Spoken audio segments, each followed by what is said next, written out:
ইয়াকুব আলাইহিস সালাম তার মৃত্যুর সময় জিজ্ঞেস করেছিলেন, ও আমার সন্তানেরা, আমার মৃত্যুর পরে তোমরা কার ইবাদত করবে, তার কার গোলামি করবে? তারা জবাব দিলেন, ক্বালু না'বুদু ইলাহাকা ওয়া ইলাহা আবাইকা ইব্রাহিম ওয়া ইসমাঈল ওয়া ইসহাকা ইলাহাও ওয়াহিদান ওয়া নাহনু লাহু মুসলিমুন। নিঃসন্দেহে আমরা ইবাদত করব, গোলামি করব আপনার রবের, আপনার পিতার রবের, এবং আল্লাহর ইবাদত করব। আপনিও আপনার পূর্বপুরুষ ইব্রাহিম, ইসমাইল যে আল্লাহকে ইবাদত করেছে, সে আল্লাহ পাকের ইবাদত আমরা করব এবং তার অনুগত হয়ে থাকব। সম্রাট শাহজাহানের সময় এক ফকির ভিক্ষা করে বেড়াতো। 70-80 বছর বয়স হয়ে গিয়েছে। এক লোক বলছে, সারা জীবন তো তোমার ছোটবেলা থেকে ভিক্ষা করতে দেখলাম। সে বলল, মানুষে দেয় তো 2 পয়সা 1 পয়সা, ভিক্ষা ছাড়া করবোটা কি? লোকটি বলল, তোমার একটা পরামর্শ দেই, একদিন সম্রাটের কাছে গিয়ে যে দেখো, একবারে যা দেবে খাইয়া কুলাইতে পারবে না। সম্রাট শাহজাহান কোথায় আছে এখন? দেখো গিয়া মসজিদে আছে। লোকটি মসজিদের বাইরে গিয়ে দেখে সম্রাট একা হাত তুলে বসে আছে, চোখ থেকে পানি পড়তেছে দর দর করে, দাড়ি ভিজে জামায় পড়তেছে, বহুক্ষণ দাঁড়িয়ে আছে। এরপরে সম্রাট তার মুনাজাত শেষ করে বেরিয়ে আসছেন। ফকিরের সঙ্গে দেখা। ফকির বলল, আসসালামু আলাইকুম। তিনি বললেন, ওয়ালাইকুম আসসালাম ওয়া রাহমাতুল্লাহ। ফকির রওনা করেছে। বাদশা বলছে, তুমি তো একজন ভিক্ষুক মানুষ বলি মনে হয়, আমার কাছে তো কেউ কিছু না চাইয়া যায় না, তুমি যে কিছু না চেয়েই চলে যাচ্ছ। ভিক্ষুক বলছে, জাহাপানা, সত্যি কিছু চাইতে এসেছিলাম আপনার কাছে, কিন্তু আপনার অবস্থা দেখে আমার জ্ঞানের চোখ খুলে গেছে। আমি দেখতে পেলাম, আমি যে সম্রাটের কাছে ভিক্ষা চাইতে আসলাম, আমি তো শুধু তাকায় আছি, আমি তো কান্দি না, বরং আমি যার কাছে চাইতে এসেছি তিনি আমার চাইতে আরো নগণ্য ভিক্ষুকের মতো হয়ে কার কাছে যেন হাত পেতে চোখের পানি ফেলে কান্দে। মনে মনে ভাবলাম, সম্রাট কান্দে যে সম্রাটের কাছে, ওই আল্লাহ ছাড়া জীবনে কারো কাছে কিছু চাইব না। আল্লাহর কাছে চাওয়ার অভ্যাস করুন, তিনি দিতে পারেন, সবকিছু তার আছে। এই বিশ্বাস মনের ভিতরে জমাতে হবে, তাহলেই সত্যিকারের মুসলমান আমরা হব। আল্লাহ পাক সত্যিকারের গোলাম আমাদেরকে বানাবেন। আমরা বলি আমিন। জান্নাতের মধ্যে একটি প্রবাহমান ঝর্ণা আছে, আল্লাহর বান্দারা সেখান থেকে পান করতে পারবে। সেই ঝর্ণা থেকে তৃষ্ণা নিবারণ করবে এবং নিজেদের ইচ্ছে মতো তারা এই ঝর্ণার শাখা প্রশাখা নিজেদের এরিয়া পর্যন্ত নিয়ে যেতে পারবে। এমন একটা ঝর্ণা থাকবে যেখানে আল্লাহর বান্দারা, আল্লাহ পাক বলছেন, আইনাই ইয়াশরাবু বিহা ইবাদুল্লাহ, আল্লাহর বান্দারা, আল্লাহর গোলামেরা, সেখানে তাদের তৃষ্ণা মিটাবে এমন ঝর্ণা আছে। ওই ঝর্ণার কাছে যাওয়ার দরকার নাই, তাদের ইঙ্গিতে ইচ্ছা অনুযায়ী তাদের ঘরের দরজা পর্যন্ত যেখানে খুশি সেখানের শাখা প্রশাখা প্রবাহিত করে নিতে তারা সক্ষম হবে। মুমিন বান্দার গুনাহবলী বলতে গিয়ে, মুমিন বান্দার গুনাহবলী বর্ণনা করতে গিয়ে আল্লাহ রাব্বুল আলামিন বলেছেন, ওয়া ইবাদুর রাহমানিল্লাযীনা ইয়ামশুনা আলাল আরদি হাওনা। রহমানের বান্দা হলো তারা যারা জমিনের উপরে চলাফেরা করার সময় বিনয়ের সাথে চলাফেরা করে, তারা হচ্ছে রহমানের বান্দা। কার বান্দা? রহমানের বান্দা। আদর করে আল্লাহ বলছেন বান্দা, গোলাম।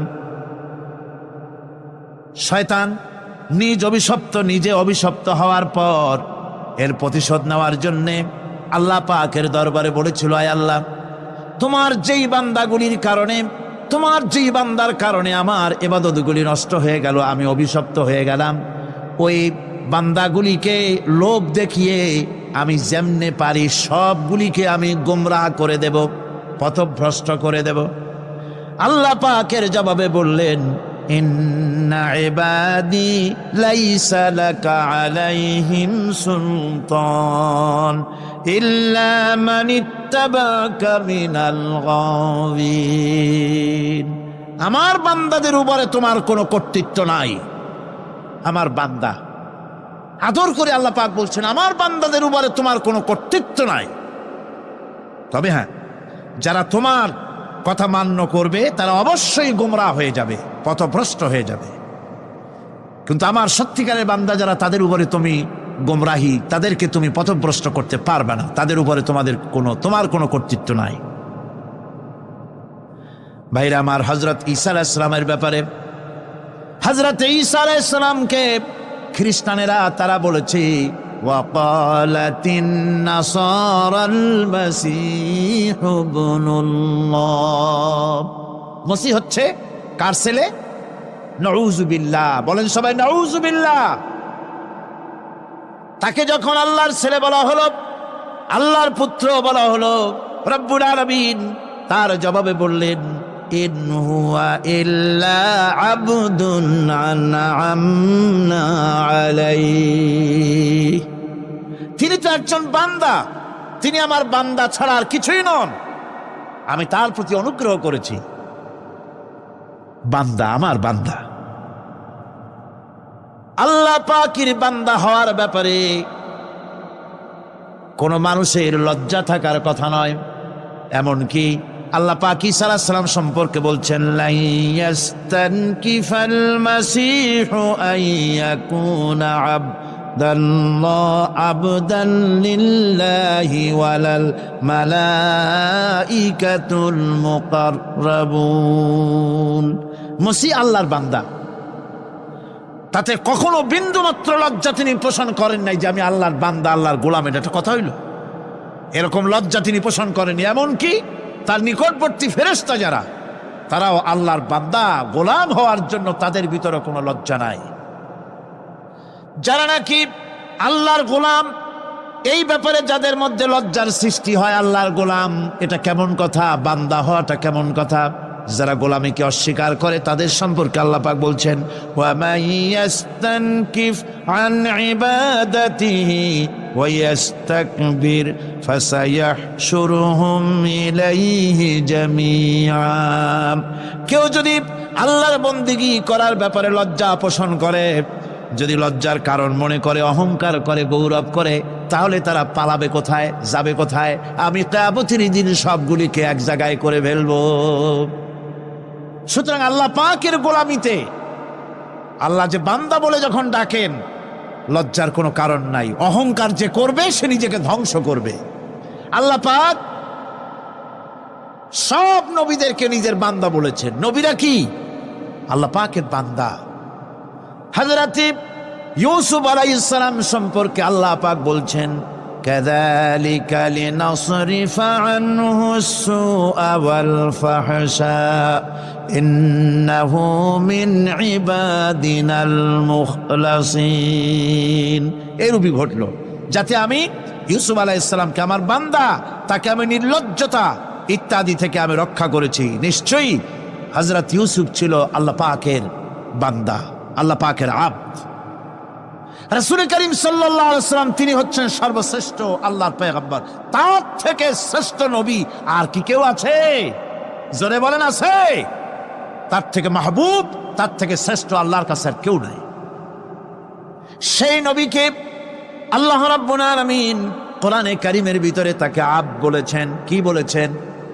অনেকগুলি আয়াত আছে যে আয়াতের ভিতরে আল্লাহ পাক তার নাম নেন নাই, নবী বলেন নাই, রসুল বলেন নাই, শুধু বলেছেন আব। যেমন ফাআওহা ইলা আবদিহি মা আওহা, অতঃপর তার বান্দার নিকট যা ওহী করার ছিল তা তিনি করলেন। সেই বান্দাকে মুহাম্মদ সাল্লাল্লাহু আলাইহি ওয়াসাল্লাম। অন্য আয়াতে আল্লাহ পাক বলছেন وأنه لما قام عبد الله يدعوه كادوا يكونون عليه لبدا। আর এই আল্লাহর বান্দা যখন নামাজ পড়তে দাঁড়িয়ে গেল, আল্লাহকে ডাকার জন্য যখন দাঁড়ালো, তখন লোকেরা তার উপরে ঝাঁপিয়ে পড়ল। ঝাঁপিয়ে পড়ার জন্য প্রস্তুতি গ্রহণ করলো। এখানে আব বলা হয়েছে কাকে? মুহাম্মদ সাল্লাল্লাহু আলাইহি সাল্লামকে। এভাবে করে অন্য এক আয়াতে আল্লাহ পাক তার হাবিবকে আব বলছেন, বান্দা বলতেছেন, ইন কুনতুম ফি রাইবিম মিম্মা নাযালনা আলা আবদিনা, আমার বান্দার উপরে যে কিতাব নাজিল করেছি তাতে যদি তোমাদের কোনো সন্দেহ হয়, এই যে আমার বান্দার উপরে, ওই বান্দা কে বলেন সবাই? মুহাম্মদ রাসূলুল্লাহ সাল্লাল্লাহু আলাইহি ওয়াসাল্লাম। অন্য আয়াতে বলা হচ্ছে, তাবারাকাল্লাযী নাযালাল ফুরকানা আলা আবদিহি লিয়াকুনা লিল আলামিনা নাযীরা। অতীব বরকতপূর্ণ সেই মহান সত্তা যিনি তার বান্দার উপরে ফুরকান নাজিল করেছেন। কে সেই বান্দা? মুহাম্মদ সাল্লাল্লাহু আলাইহি ওয়াসাল্লাম। মেরাজের ঘটনা বলতে গিয়ে আল্লাহ রাব্বুল আলামিন বলতেছেন, সুবহানাল্লাযী আসরা বিআবদিহি লাইলাম মিনাল মাসজিদিল হারামি ইলাল মাসজিদিল আকসা। পবিত্র সেই মহান সত্তা যিনি তার বান্দাকে ইসরা করিয়েছেন। কে সেই বান্দা? মুহাম্মদ রাসূলুল্লাহ সাল্লাল্লাহু আলাইহি ওয়াসাল্লাম। সুতরাং আবদিয়াত, ইবাদত, গোলামি, এটা হচ্ছে মানুষের জীবনের সবচেয়ে বড় মর্যাদাকর খেতাব আল্লাহর পক্ষ থেকে আল্লাহর বান্দা হওয়া। গোলামি পরিপূর্ণরূপে হবে কেবলমাত্র আল্লাহ পাকের। এই গোলামির জন্যই আল্লাহ পাক আমাদেরকে সৃষ্টি করেছেন, অন্য কোনো কাজে আমাদেরকে সৃষ্টি করেন নাই। সেই জন্য আমাদেরকে গোলামি করতে হবে, আনুগত্য করতে হবে কেবলমাত্র কার বলুন তো? এই গোলামি যদি সঠিকভাবে করি, যদি বান্দারা যারা আল্লাহ পাকের বান্দা বলে, গোলাম বলে নিজেদেরকে দাবি করে, যদি সঠিকভাবে ইবাদতটা করা যায়, তাহলে আল্লাহ তাদের জন্য কি ওয়াদা করেছেন শুনুন। দুনিয়ায় তাদেরকে আল্লাহ পুরস্কার দেবেন, আখেরাতেও দেবেন। এটা বন্ধ করে, দুনিয়া এবং আখেরাতে আল্লাহ পুরস্কার দেবেন। সে পুরস্কারটা কি? দুনিয়ার পুরস্কারটা আগে শোনেন। আল্লাহ পাক বলেন, যারা আমার ইবাদত করবে তাদের ব্যাপারে আমার ওয়াদা শোনো। ওয়াদাল্লাহুল্লাযীনা আমানু ওয়া আমিলুস সালিহাতি লায়াস্তাখলিফান্নাহুম ফিল আরদি কামাস্তাখলাফাল্লাযীনা মিন ক্বাবলিহিম। তোমাদের মধ্যে যারা ঈমান এনেছে এবং সৎ কাজ করেছে, আল্লাহ রাব্বুল আলামিন তাদের ব্যাপারে আল্লাহর ওয়াদা হচ্ছে, আল্লাহর প্রতিজ্ঞা হচ্ছে, আল্লাহ ওয়াদা করতেছেন তাদেরকে জমিনের উপরে প্রতিষ্ঠিত করবেন। যেমন করে তোমাদের পূর্বপুরুষদেরকে প্রতিষ্ঠিত করা হয়েছিল, ওইভাবে তোমাদেরকে প্রতিষ্ঠিত করা হবে। সুবহানাল্লাহ। প্রতিষ্ঠিত করা হবে মানে রাষ্ট্র ক্ষমতা দেওয়া হবে। কি দেওয়া হবে? যদি গোলাম হও, যদি কি হও? গোলাম। আল্লাহ পাক বলছেন, শুধু তাই নয়, আমি আমার দিনকে যারা প্রতিষ্ঠা করবে, আমার গোলামেরা যদি, আমার বান্দারা সঠিকভাবে যদি আমার গোলামি করে, ঈমান আনে, আমলে সালেহ করে, নেক কাজ করে, আমি তাদেরকে রাষ্ট্র প্রতিষ্ঠার সুযোগ করে দেব। আর তাদের জন্য ভীতির পরিবর্তে, সন্ত্রাসের পরিবর্তে শান্তি কায়েম করে দেব। সুবহানাল্লাহ। وَلَيُمَكِّنَنَّ لَهُمْ دِينَهُمُ الَّذِي ارْتَضَىٰ لَهُمْ وَلَيُبَدِّلَنَّهُمْ مِنْ خَوْفِهِمْ أَمْنًا। তাদের দিনকে তারা নিজেদের জন্য যা পছন্দ করেছে, অবশ্যই তিনি তা কায়েম করে দিবেন, এবং সন্ত্রাস আর ভীতির পরিবর্তে আল্লাহ নিরাপত্তা দান করবেন। যেরকম সুবহানাল্লাহ।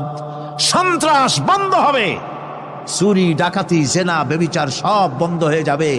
তোমরা ক্ষমতায় থাকবে, তোমরা ডমিনেটেড হবে না, তোমরা ডমিনেট করবে, গোটা পৃথিবীকে শাসন করবে, শাসিত তোমরা হবে না। আর ভীতির পরিবর্তে নিরাপত্তা তোমরা লাভ করবে। কি করলে?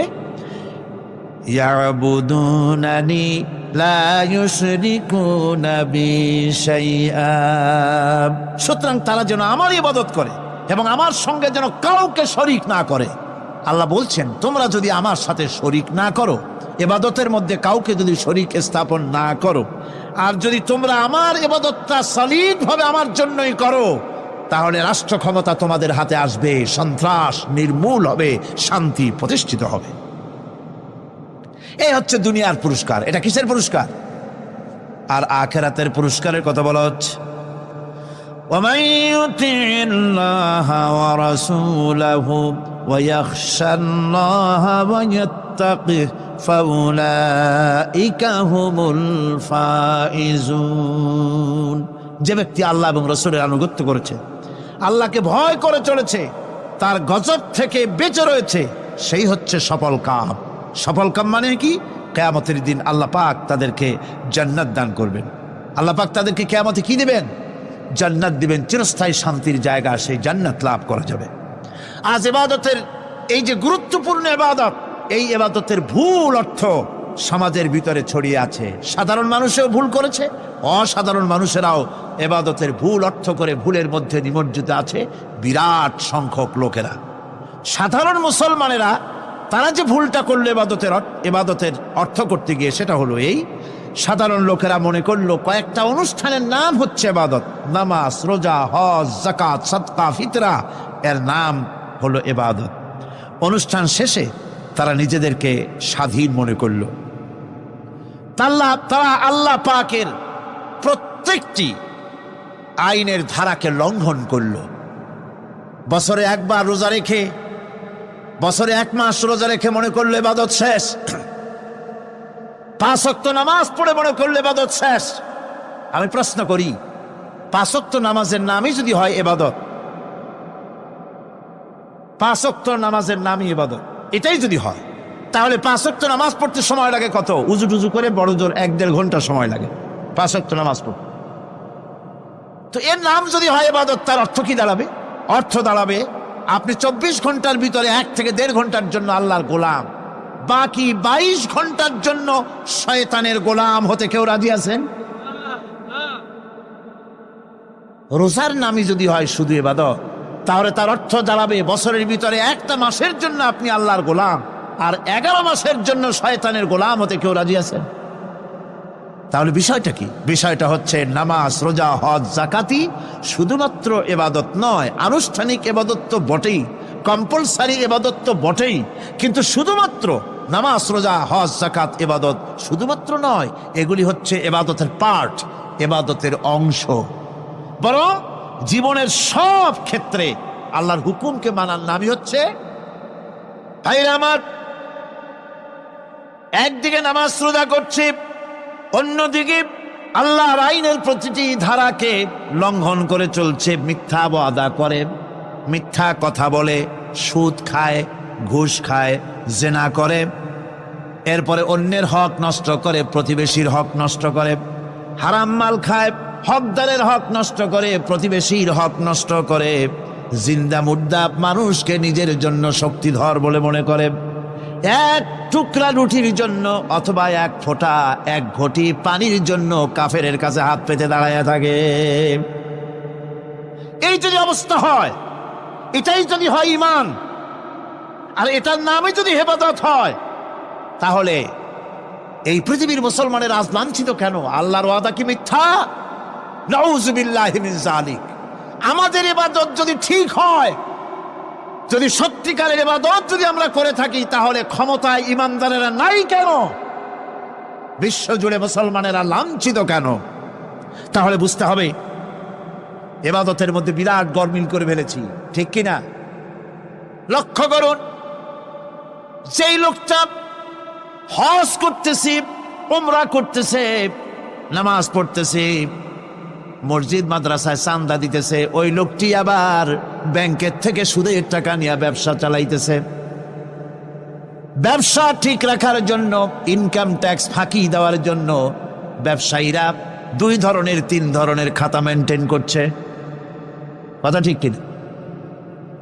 মিথ্যা কথা বলছে, ঘুষ দিতেছে, বেশি করে বিদ্যুতের বিল যাতে না আসে সেজন্য যারা বিদ্যুৎ লাইনে আছে তাদেরকে পয়সা দিয়ে ম্যানেজ করতেছে, ঠিক কিনা? আমি পার্লামেন্টে বলেছি বিদ্যুৎ বাইরের থেকে আনতে হবে না, ঘুরে ঘুরে আবার বিদ্যুতের কথা আসলো। বিদ্যুৎ আনা লাগবে না, কারণ আমার দেশের চাহিদা হচ্ছে 2500 মেগাওয়াট, সেখানে 1800 মেগাওয়াট আমাদের আছে। আরেকদিকে 4টা বিদ্যুৎ প্রকল্প বন্ধ হয়ে আছে। ওই 4টি বন্ধ হওয়া প্রকল্প যদি চালু করা যায় তাহলে 2900 মেগাওয়াট বিদ্যুৎ উৎপাদিত হতে পারে বলে বিশেষজ্ঞরা বলেছেন। তাহলে আমাদের উদ্বৃত্ত 400 মেগাওয়াট থেকে যাবে। এইটাকে বাইরের থেকে আনার কোনো দরকার নাই। বিদ্যুতের অপচয় বন্ধ করুন, বিদ্যুতের চুরি বন্ধ করেন। মিল কল কারখানা যাদের আছে লক্ষ লক্ষ টাকা বিদ্যুৎ বিল হয়, কিন্তু লাইনম্যানদের সঙ্গে ম্যানেজ করে গভর্নমেন্টকে ফাঁকি দেওয়া হচ্ছে। ঠিক কিনা গম? তোমার নামাজের দাম কি? তোমার হজের 4 পয়সা দাম নাই। তুমি রাষ্ট্রকে ফাঁকি দিয়েছ, তুমি জনগণকে ফাঁকি দিয়েছ, তুমি দেশের শত্রু। টেলিফোনের বিল হাজার হাজার টাকা, লাখ টাকার বেশি বিল হয়, লাইনম্যানের সঙ্গে ম্যানেজ করে 500, 700, 2000 টাকা দিয়ে সারিয়ে দেয়। ঠিক কিনা? এরা জাতির শত্রু, দেশের শত্রু। এদেরকে ফায়ারিং স্কোয়াডে নিয়ে ক্রাশ ফায়ার করে উড়ায় দেওয়া উচিত। এরা দেশের দুশ্মন। আজ সিস্টেম লসের নাম দিয়া বিদ্যুৎ চুরির আরেক ব্যবস্থা করা হয়েছে। সিস্টেম লস করে ওনারা নিজেরা, আর এর ভোগান্তি জনগণকে করতে হয়। কসাইয়ের মতো ছুরি দিয়া জবাও করে জনগণের কাছ থেকে সিস্টেম লসের চার্জ আদায় করা হয়। আমি পার্লামেন্টে বলেছি, মাননীয় স্পিকার, সিস্টেম লস এই নামটা উঠায় দেন, এই প্রথা বন্ধ করে দিন। বিদ্যুৎ ধার করা লাগবে না। আল্লাহ আমাদের দেশে যথেষ্ট দিছে, কোনো জিনিসের অভাব নাই। এখানে গ্যাস আছে, তেল আছে, বিদ্যুৎ আছে, পাট আছে, চা আছে, নাই কি? অন্তত 8.5 কোটি টাকার কাগজ গুদামের মধ্যে বন্দী হয়ে আছে। ভারতকে খুশি করার জন্য সে দেশ থেকে কাগজ এনে খবরের কাগজ ছাপানো হচ্ছে, আর 8.5 কোটি টাকার কাগজ নষ্ট হয়ে যাচ্ছে, আমার দেশের কাগজ। সুতরাং বলতেছিলাম একথাই বলতেছিলাম যে ঈমান আল্লাহর গোলাম হতে হলে ভুল করে বসেছি ইবাদতের অর্থ করতে। শুধু নামাজ, রোজা, হজ, যাকাত, মাজারে কিছু চান্দা দেওয়া, আগরবাতি, মোমবাতি, চাদর একটা দিয়া, পীর সাহেবরে 10,000 টাকা চান্দা দিয়া, মোছে তেল মাইখা দাঁত বাইর করে হাসে। বেহেশতে তো গেছি, আর দেরি কত? বেহেশত তুমি যাবা, এত সহজ? দেশকে ফাঁকি দিছ, দেশকে ফাঁকি দিয়েছ, জনগণকে ফাঁকি দিয়েছ, নিজের মেয়েকে ফাঁকি দিয়েছে। বিবাহের সময় টাকা পয়সা দিয়া বিবাহ টিবাহ করায় দিল। ব্যবসা, ধানি সম্পত্তি, বাড়ির সম্পত্তি সব ছেলেদেরকে দিয়ে দিল, মেয়েটারে ফাঁকি দিয়ে দিল। দেয় না এরকম? ফুপুকে ফাঁকি দিল, বোনকে ফাঁকি দিল। এরপরে মোনাজাত করে সবে বরাতে, আল্লাহ আমারে বেহেশত দিও। ফেরেশতারা কয়, মর তুই আগে, বেহেশত তোরে কেমনে দেয় ভালো করে দেখাই দেব। বেটা তুই যাবি বেহেশতে? এত সোজা? ওটা মামু বাড়ির বারান্দা নাকি? এত সহজ নয়। সুতরাং সাধারণ মানুষ মারাত্মক ভুল করেছে এখানে। নামাজ, রোজা, হজ, যাকাত ইবাদত, আর কিছু কি ইবাদত মনে করে নাই? আপনার চাকরি আপনার ইবাদত, চাকরিতে ফাঁকি দেওয়া যাবে না। আপনি সুস্থ মানুষ, মেডিকেল লিভ নিয়ে ওয়াজ মাহফিল অথবা কোনো ইজতেমায় যাওয়া যাবে না, কোনো চেল্লা দিতে যাওয়া যাবে না। মেডিকেল লিভ নিয়ে আপনি সুস্থ মানুষ, কেন আপনি মেডিকেল লিভ নিচ্ছেন? আপনি ফাঁকি দিতে পারবেন না। সরকারি চাকরি করেন, মিল কল কারখানায় চাকরি করেন, ফরজ নামাজ পড়েছেন ভালো কথা, সুন্নাত পড়েছেন ভালো কথা, নফল পড়বেন না। জোহরের নফল পড়া বাদ দিন। যদি আপনি চাকরিজীবী হন, চাকরি করেন, ওটাই ইবাদত। এর নাম ইসলাম, এর নাম ইসলাম। গভর্নমেন্ট যে বেতন দেয় সেই বেতনের উপরে সন্তুষ্ট থাকুন, ঘুষ খাইয়েন না। যদি বেশি বেতন লাগে গভর্নমেন্টের কাছে দাবি জানান যে আমাদের বেতন বাড়ায় দাও। ঘুষ খাবেন কেন? হারাম। জোরে কোন এটা কি? এই ঘুষের টাকা মাজারে দিয়া, পীরেরে দিয়া আল্লাহরে খুশি করবেন, এত সহজ না, এত সহজ না। মা খালাকতুল জিন্না ওয়াল ইনসা ইল্লা লিয়াবুদুন। মানুষ আর জিন জাতিকে আমি সৃষ্টি করেছি আমার গোলামির জন্য। কার গোলামি? ওই গোলামির পূর্ণাঙ্গ নমুনা যদি জানতে চাই, পূর্ণাঙ্গ নমুনা দৃষ্টান্ত লাগবে। কাকে অনুসরণ করব? পূর্ণাঙ্গ ইবাদতের, আল্লাহর গোলামীর পূর্ণাঙ্গ নমুনার জন্য কোরআনে কারিমে দৃষ্টান্ত সেট করা হয়েছে। হযরত ইব্রাহিম আলাইহিস সালামের আল্লাহ পাক বলেন, ইয ক্বালা লাহু রাব্বুহু আসলিম ক্বালা আসলামতু লিরাব্বিল আলামিন। তার অবস্থা এই ছিল, কার? ইব্রাহিম আলাইহিস সালামের। তার অবস্থা এই ছিল যে তার রব যখন তাকে বললেন আনুগত্যের মস্তককে অবনত করে দাও, তিনি বললেন আমি আমার বিশ্বপালকের সামনে মাথাটা নত করে দিলাম। সুবহানাল্লাহ, কোনো শর্ত ছাড়াই মাথা নিচু করে দিলাম। এই পন্থায়, তিনি যে পন্থাটা অবলম্বন করেছিলেন, এই পন্থায় চলার জন্য তার সন্তানদেরকেও তিনি হুকুম করেছিলেন। ووصى بها إبراهيم ببنيه ويعقوب يا بني إن الله اصطفى لكم الدين فلا تموتن إلا وأنتم مسلمون। ইয়াকুব এবং ইব্রাহিম আলাইহিস সালাম তার সন্তানদেরকে এই উপদেশ দিয়েছিলেন যে তিনি বলেছিলেন, হে আমার সন্তানেরা, আল্লাহ ছাড়া তোমাদের জন্য আল্লাহ পাক এই দ্বীনকে মনোনীত করেছেন। আল্লাহ পাকের আনুগত্য করবে, তার দ্বীনের প্রতি সারেন্ডার করবে। আর খবরদার মুসলমান না হয়ে যেন তোমরা মরে যেও না। মৃত্যু মুসলমান অবস্থায় থাকবে, অর্থাৎ মৃত্যু পর্যন্ত থাকবে কি অবস্থায়? মুসলমান অবস্থায়। أم كنتم شهداء إذ حضر يعقوب الموت إذ قال لبنيه ما تعبدون من بعدي। ইয়াকুব আলাইহিস সালাম তার মৃত্যুর সময় জিজ্ঞেস করেছিলেন, ও আমার সন্তানেরা, আমার মৃত্যুর পরে তোমরা কার ইবাদত করবে, তার কার গোলামি করবে?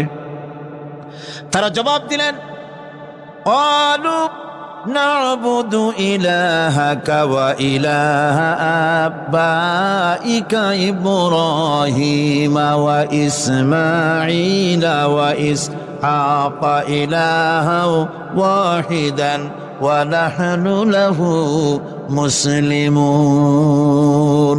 নিঃসন্দেহে আমরা ইবাদত করব, গোলামি করব আপনার রবের, আপনার পিতার রবের, এবং আল্লাহর ইবাদত করব।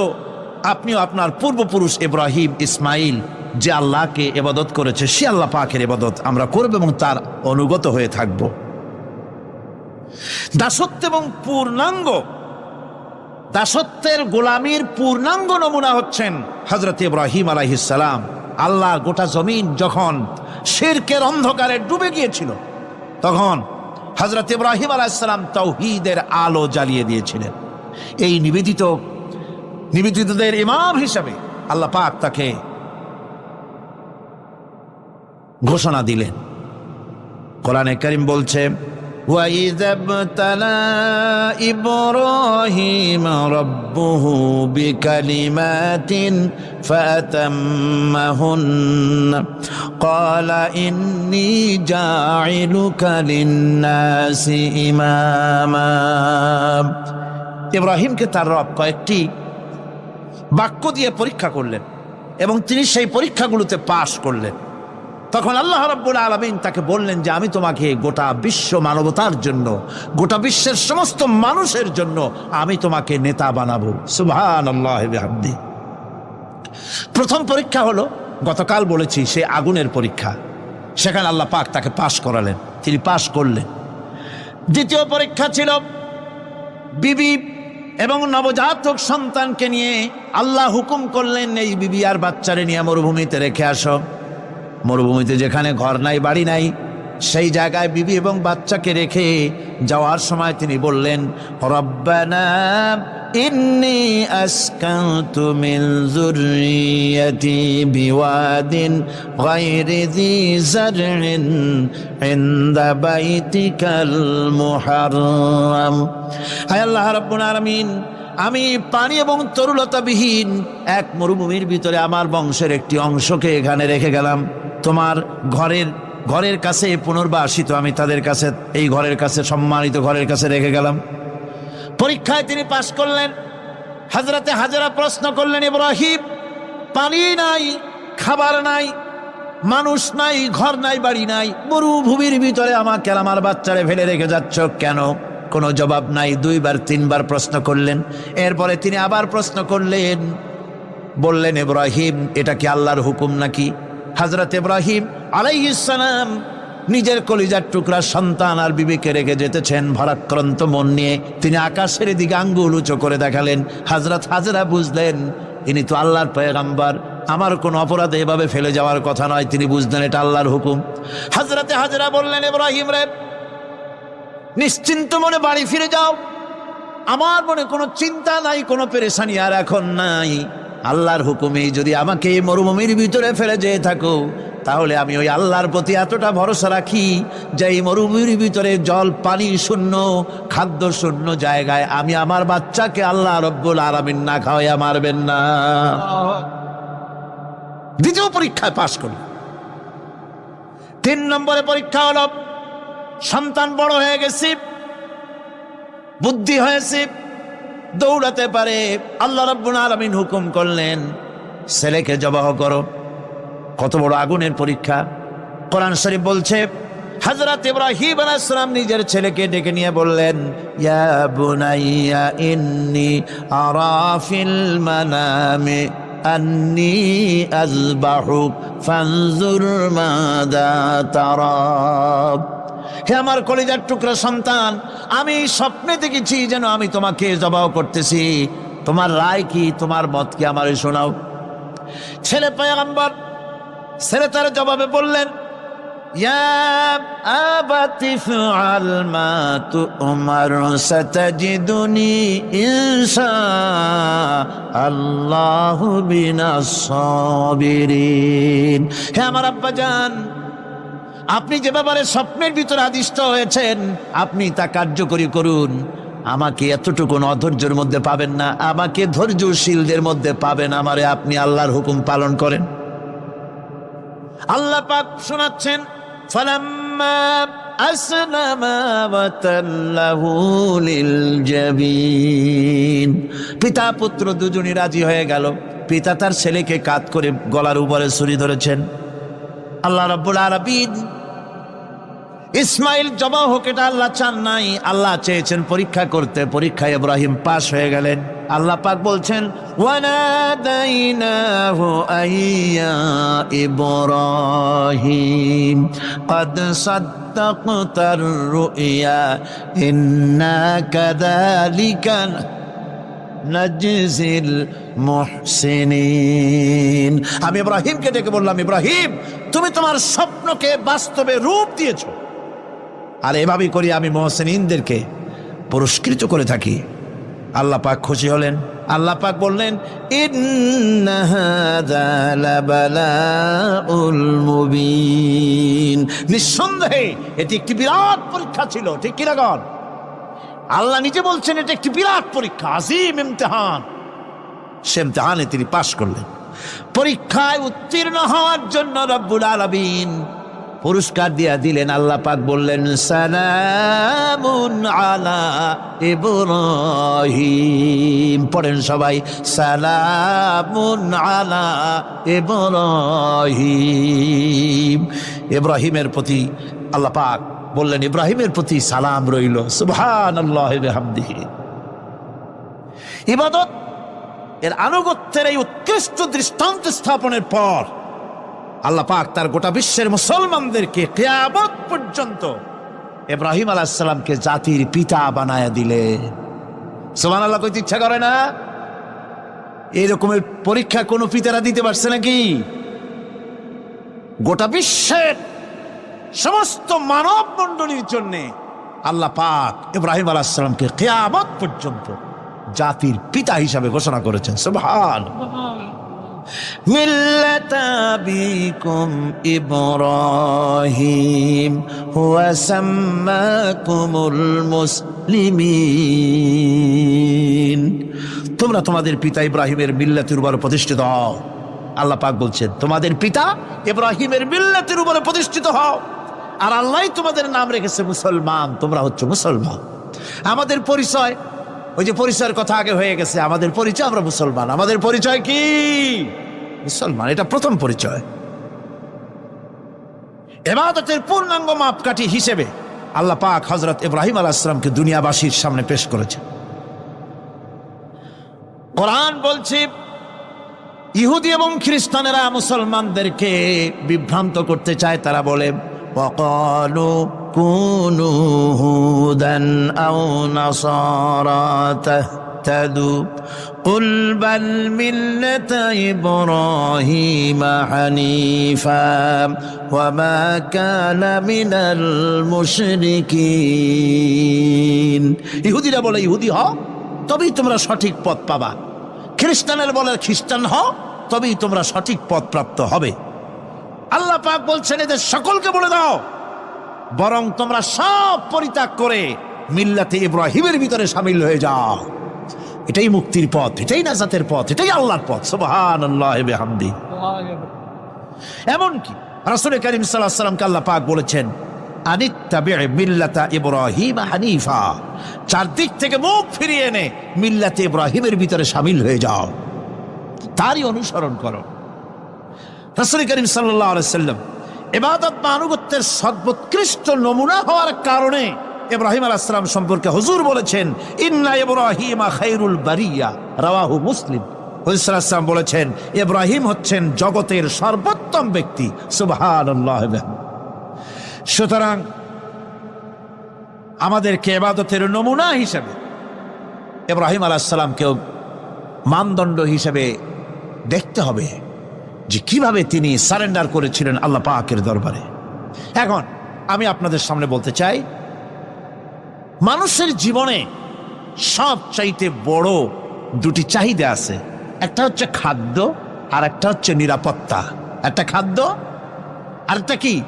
নিরাপত্তা। পেট ভরে খাইতে চাই আর চোর ডাকাতের উপদ্রব থেকে নিরাপত্তা পেতে চায়।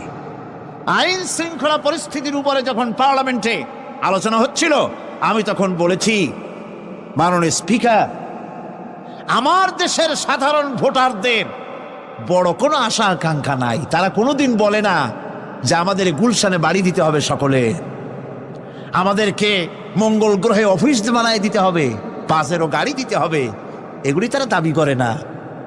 যারা ভোট দেয়, কষ্ট করে, মিছিল করে, এই সাধারণ জনগণের দাবি হচ্ছে মিনিমাম দাবি, খুবই কম। তাদের দাবি হলো মোটা সুতার কাপড় চাই ইজ্জত ঢাকার জন্য, পেট ভরে খেতে চাই, পোলাও কোরমা বিরিয়ানির দরকার নাই, আর আশ্রয়ের জন্য ছোট্ট একটু ঘর চাই, চোর ডাকাতের উপদ্রব থেকে নিরাপত্তা চাই। কথা ঠিক কিনা? আমি বললাম স্পিকার সাহেব, আজ পর্যন্ত যতগুলি গভর্নমেন্ট এসেছে বাংলাদেশে, প্রত্যেকটি গভর্নমেন্ট আমার দেশের জনগণের এই ন্যূনতম দাবি, এই আশা পূরণ করতে ব্যর্থতার পরিচয় দিয়েছে। কেউ পারে নাই। যারাই গেছে তারাই তাদের নিজেদের আখের গোছাবার চেষ্টা করেছেন। সব নিজেকে নিয়ে ব্যস্ত, নিজের লোকদের নিয়ে ব্যস্ত, জনগণ নিয়ে চিন্তা নাই। সুতরাং মানুষের চাহিদা হচ্ছে খাদ্য আর নিরাপত্তা। আমরা কি খাদ্য আর নিরাপত্তা সত্যি কি চাই? চাই। খাদ্য যদি চাই ক্ষুধার সময়, নিরাপত্তা যদি চাই ভীতির সময়, আল্লাহ রাব্বুল আলামিন বলেন কোন গভর্নমেন্ট দিতে পারবে না, দুনিয়ায় কেউ দিতে পারে নাই, পারবেও না। ক্ষুধার সময় যদি খাদ্য চাও, ভীতির সময় যদি নিরাপত্তা লাভ করতে চাও, তাহলে ফালইয়াবুদু রাব্ব হাযাল বাইত, এই ঘরের মালিকের ইবাদত কর। কোন ঘর? কাবা ঘর। বলেন কোন ঘর? কাবা ঘর। কাবা শরীফের মালিকের ইবাদত কর। তাহলে কি হবে? আল্লাযী আত'আমাহুম মিন জু'ই ওয়া আমানাহুম মিন খাউফ। এই ঘরের মালিকের ইবাদত যদি করো, তাহলে ক্ষুধার সময় তিনি তোমাদেরকে খেতে দিবেন, আর ভীতির সময় তিনি তোমাদের নিরাপত্তা দান করবেন। হে ওয়াদা কার? চিল্লায় বলেন ওয়াদা কার? আল্লাহ পাকের ওয়াদা বিশ্বাস হলো না, এমনই পোড়া কপালের মুসলমান। নির্বাচন যখন আসলো, সলিমউদ্দিন সাহেব আসতেন মঞ্চের উপরে, পরিচয় করানো হচ্ছে।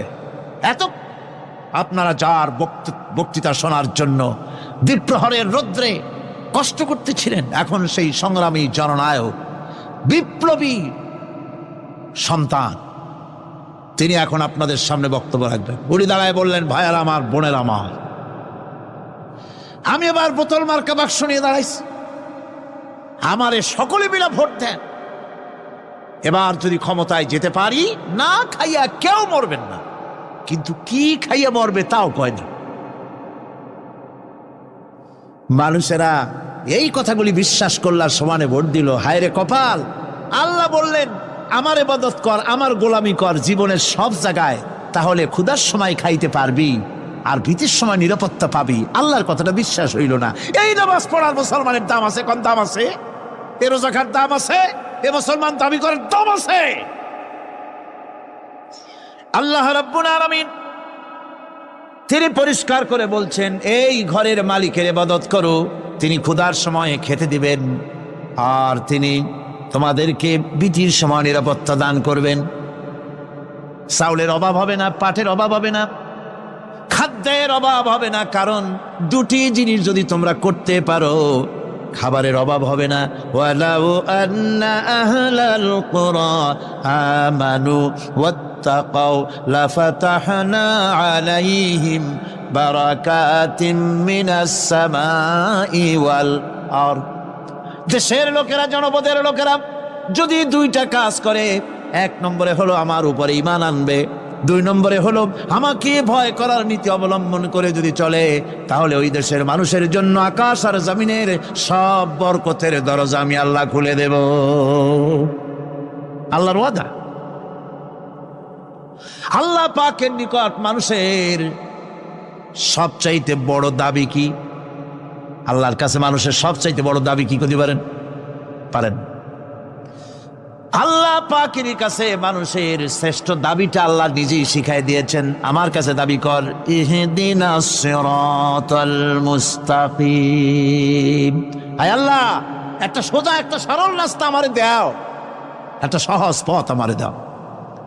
এই কথা সূরা ফাতিহা দাবি করার পর আল্লাহ রাব্বুল আলামিন এই অভিনন্দনের জবাবে, 7টা বাক্যের অভিনন্দনের জবাবে আল্লাহ রাব্বুল আলামিন 30 পারা কোরআন শরীফ নাজিল করে দিলেন।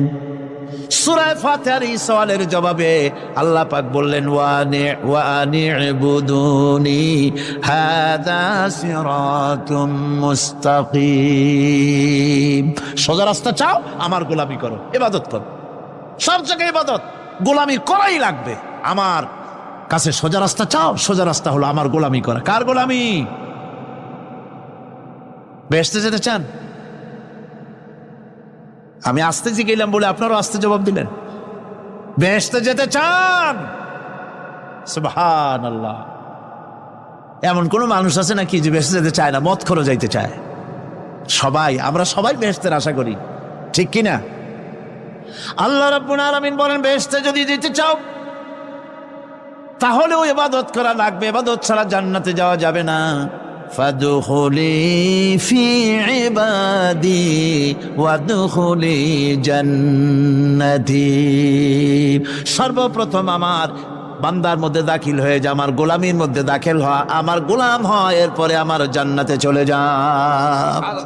আগে গোলাম হবি, তারপরে কোথায় যাবি? জান্নাতে যাবে। আগে গোলাম হ, আগে গোলামির খাতায় নাম লেখা, আগে সত্যিকারের আমার বান্দা হ, গোলাম, এরপরে জান্নাতে যাওয়া যাবে। জান্নাতে যাইয়া আল্লাহর সাথে কি দেখা করতে চাই? আল্লাহর সাথে দেখা করতে চাই।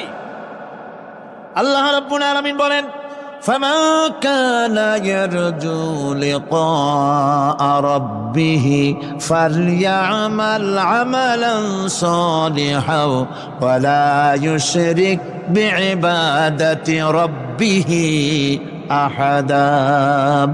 তোমাদের মধ্যে যদি কেউ আল্লাহর সঙ্গে, তার রবের সঙ্গে যদি কেউ দেখা করতে চায়, তাহলে সে যেন ভালো ভালো কাজ করে, নেক কাজ করে, আর তোমার রবের সাথে অর্থাৎ আল্লাহ রাব্বুল আলামিনের সাথে ইবাদতের মধ্যে যেন কাউকে শরীক না করে। শিরক যদি না করো, খাঁটি গোলাম খাঁটি বান্দায় যদি পরিণত হতে পারো, কিয়ামতের দিন আল্লাহ রাব্বুল আলামিনের সঙ্গে দিদার নসিব হয়ে যাবে। এই গোলামি করব কতদিন? কতদিন গোলামি করব? এই প্রশ্নের জবাবে আল্লাহ রাব্বুল আলামিন কোরআনে কারীমের মধ্যে জবাব দিয়ে দিয়েছেন, ওয়া'বুদ রাব্বাকা হাত্তা ইয়াতিয়াকাল ইয়াকিন। মৃত্যু পর্যন্ত, যতক্ষণ না নাক দিয়ে শেষ প্রশ্বাসটি নিঃশ্বাসটি বেরিয়ে যাচ্ছে, ততক্ষণ পর্যন্ত আনুগত্য গোলামি শব্দ হবে কার? জোরে চিল্লা এখন কার? এই গোলামি জীবনের সব ক্ষেত্রে করতে পারলে আমরা মুসলমান, আর করতে না পারলে মুসলমান নামে মুনাফিক। না পারলে কি?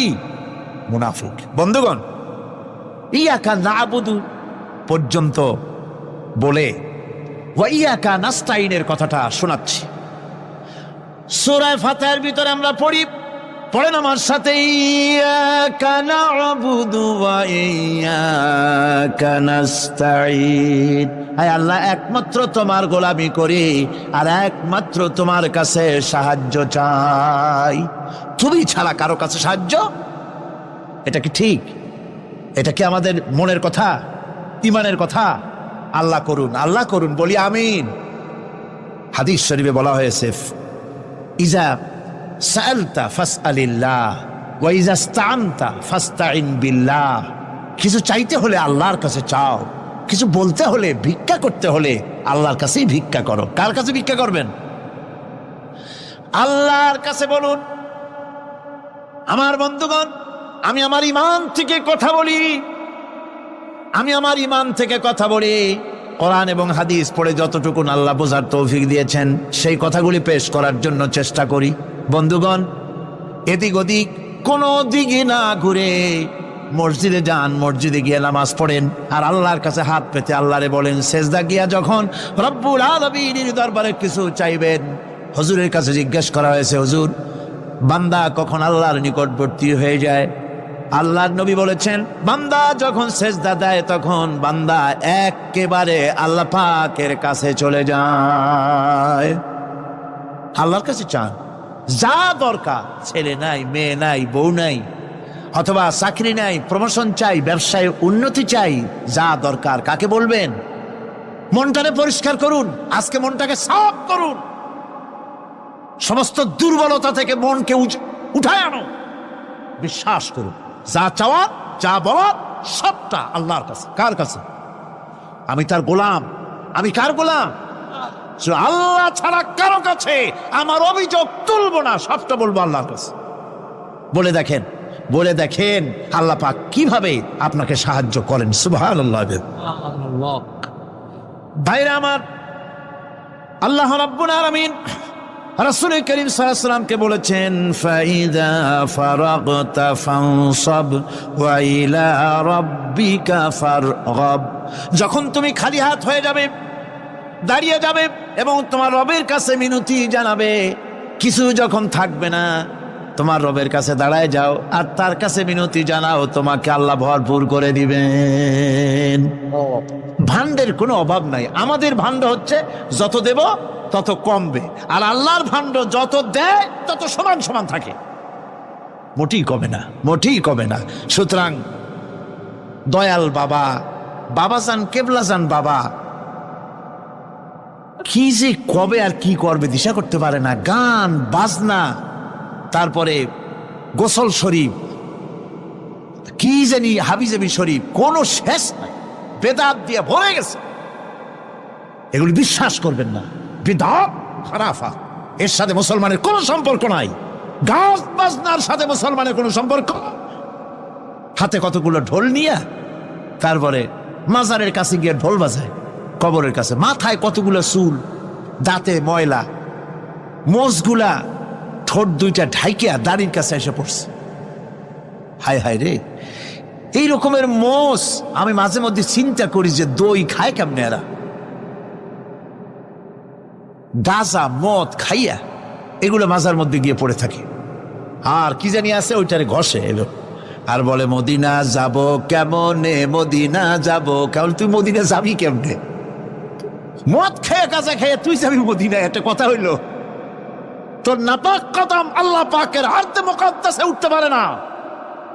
বদকার, জিনাকার, শারাবি, কাবাবি, আল্লাহ পাকের নাফরমান, কতগুলা শালু কাপড় গায়ে দিয়া মাথায় কতগুলা চুল রাখিয়া তারপরে গ্রামের নামে শরীফ। আশ্চর্য কথা, এই গ্রামের নাম শরীফ, ওই গ্রামের নামের মাথায় গিয়া শরীফ। শরীফ তো মক্কা শরীফ, মদিনা শরীফ, কোরআন শরীফ, হাদিস শরীফ। আর শরীফের দরকার নাই। শরীফের জাত মারছে গ্রামে গ্রামে শরীফ লাগাইয়া। কর্ণফুলী শরীফ, চন্দ্রকোনা শরীফ। আশ্চর্য কথা, শরীফ শব্দটা তেজ থাকা উচিত, ঠিক কিনা কন? আপনাদেরকে সতর্ক হতে হবে। আনুগত্য এবং গোলামি সকল ব্যাপারে আল্লাহ পাকের করতে হবে। চাইতে হবে কার কাছে? আল্লাহর কাছে। আমার এই কথা আপনাদের মনে আছে কিনা জানি না। সম্রাট শাহজাহানের সময় এক ফকির, এক ভিক্ষুক ভিক্ষা করে বেড়াতো। 70-80 বছর বয়স হয়ে গিয়েছে। এক লোক বলছে, সারা জীবন তো তোমারে ছোটবেলা থেকে ভিক্ষা করতে দেখলাম। সে বলল, মানুষে দেয় তো 2 পয়সা, 1 পয়সা, ভিক্ষা ছাড়া করবোটা কি? লোকটি বলল, তোমার একটা পরামর্শ দেই, একদিন সম্রাটের কাছে গিয়ে যেয়ে দেখো, একবারে যা দেবে খাইয়া কুলাইতে পারবে না। সম্রাট শাহজাহান কোথায় আছে এখন? দেখো গিয়া মসজিদে আছে। লোকটি মসজিদের বাইরে গিয়ে দেখে সম্রাট একা হাত তুলে বসে আছে। চোখ থেকে পানি পড়তেছে দর দর করে, দাড়ি ভিজে জামায় পড়তেছে। বহুক্ষণ দাঁড়িয়ে আছে। এরপরে সম্রাট তার মুনাজাত শেষ করে বেরিয়ে আসছেন। ফকিরের সঙ্গে দেখা। ফকির বলল, আসসালামু আলাইকুম। তিনি বললেন, ওয়ালাইকুম আসসালাম ওয়া রাহমাতুল্লাহ। ফকির রওনা করেছে। বাদশা বলছে, তুমি তো একজন ভিক্ষুক মানুষ বলি মনে হয়, আমার কাছে তো কেউ কিছু না চাইয়া যায় না, তুমি যে কিছু না চেয়েই চলে যাচ্ছ। ভিক্ষুক বলছে, জাহাপানা, সত্যি কিছু চাইতে এসেছিলাম আপনার কাছে, কিন্তু আপনার অবস্থা দেখে আমার জ্ঞানের চোখ খুলে গেছে। আমি দেখতে পেলাম, আমি যে সম্রাটের কাছে ভিক্ষা চাইতে আসলাম, আমি তো শুধু তাকায় আছি, আমি তো কান্দি না, বরং আমি যার কাছে চাইতে এসেছি তিনি আমার চাইতেও আরো নগণ্য ভিক্ষুকের মতো হয়ে কার কাছে যেন হাত পেতে চোখের পানি ফেলে কান্দে। মনে মনে ভাবলাম, সম্রাট কান্দে যে সম্রাটের কাছে, ওই আল্লাহ ছাড়া জীবনে কারো কাছে কিছু চাইব না। আল্লাহর কাছে চাওয়ার অভ্যাস করুন, তিনি দিতে পারেন, সবকিছু তার আছে। এই বিশ্বাস মনের ভিতরে জমাতে হবে, তাহলেই সত্যিকারের মুসলমান আমরা হব। আল্লাহ পাক সত্যিকারের গোলাম আমাদেরকে বানাবেন। আমরা বলি আমিন। আজকে আমি বেশি কথা বলবো না, কারণ আজকে হলো পবিত্র এক রাত। অনেকে রোজা রেখেছেন, আবার সারা রাত অনেকে ইবাদত করবেন। সুতরাং সেই পথে আমি আর অন্তরায় সৃষ্টি করতে চাই না। আজকের মতো ইয়াকা নাবুদু ওয়া ইয়াকা নাস্তাইন আজকের মতো শেষ করা হলো। 2 দিন ধরে ইয়াকা নাবুদের উপরে, ইবাদতের উপরে 2 দিনে যে আলোচনা করলাম, আল্লাহ করালেন। আমি আশা করি ইবাদতের একটা ক্লিয়ার কনসেপশন আপনাদের তৈরি হওয়ার কথা ইনশাআল্লাহ। হয়েছে কিনা? আল্লাহ পাক কবুল করুন, জোরে বলে আমিন। আমি যা বুঝাতে চেষ্টা করেছি কোরআন দিয়ে, আল্লাহর কোরআনকে কোরআন দিয়ে বুঝাতে চেষ্টা করেছি, ঠিক কিনা? আল্লাহ পাক আমাদেরকে কবুল করুন, আমরা যেন ইবাদত বুঝি, জোরে কোন আমিন।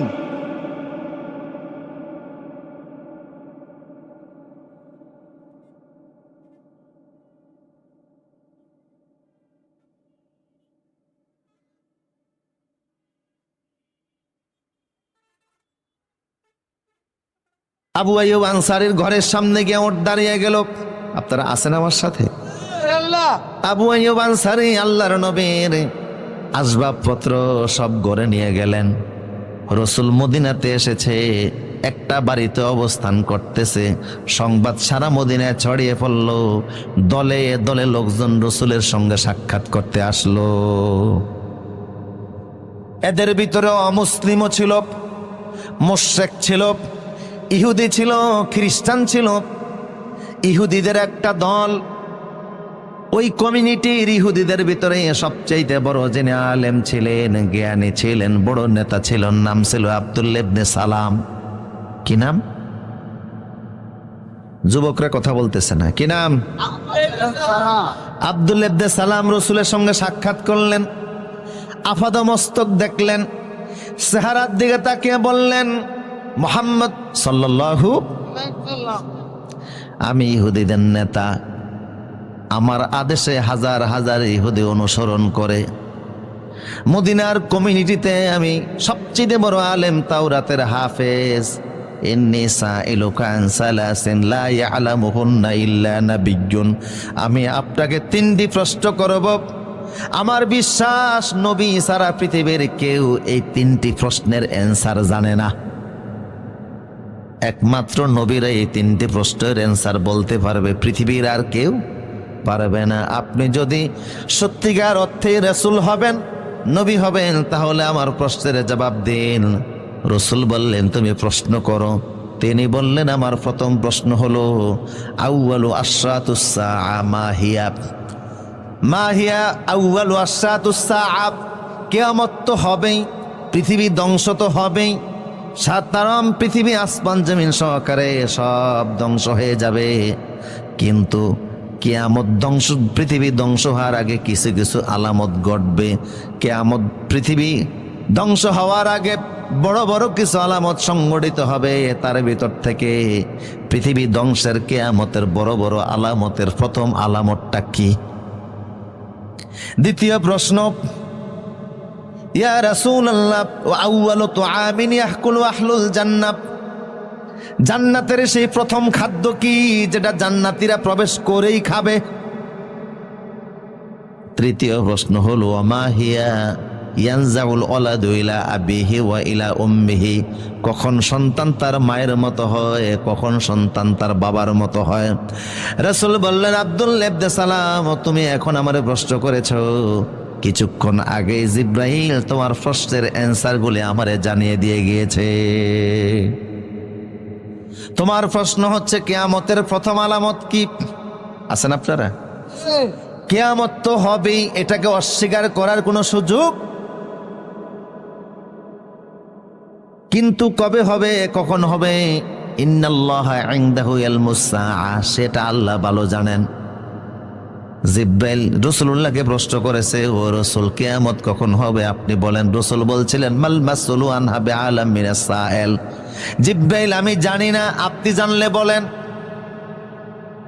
কিয়ামত কবে হবে সেই দিন তারিখ জানা নাই, তবে যেদিন পশ্চিম দিক থেকে সূর্য উদিত হবে তার 120 বছর পরে কিয়ামত হবে। আল্লাহু আকবার বলেন। আমার প্রিয় সদীপ, জিব্রাইল বলল, আব্দুল্লাহ ইবনে সালাম বলল, হে রাসূল, কিয়ামত তো হবেই, কিন্তু কিয়ামত সংঘটিত হওয়ার আগে যে বড় বড় আলামতগুলি ঘটবে, তার প্রথম আলামতটা কি? রাসূল বললেন, প্রথম আলামত হলো ওয়াহিয়া নারুন তাহশুরুন নাস মিনাল মাশরিকি ইলাল মাগরিব। কিয়ামতের প্রথম আলামত হলো পূর্ব দিক থেকে একটা আগুনের কুণ্ডলী বের হবে, আগুনের ধোঁয়া বের হবে, জাপান থেকে বের হবে। কোন দিক থেকে? এই আগুনের কুণ্ডলী ভারত, পাকিস্তান, চীন, মঙ্গোলিয়া সহকারে বাংলাদেশ সহ এই পূর্বাঞ্চলের মানুষদেরকে তাড়ায়া পশ্চিম দিকে নিয়ে যাবে। আল্লাহু আকবার।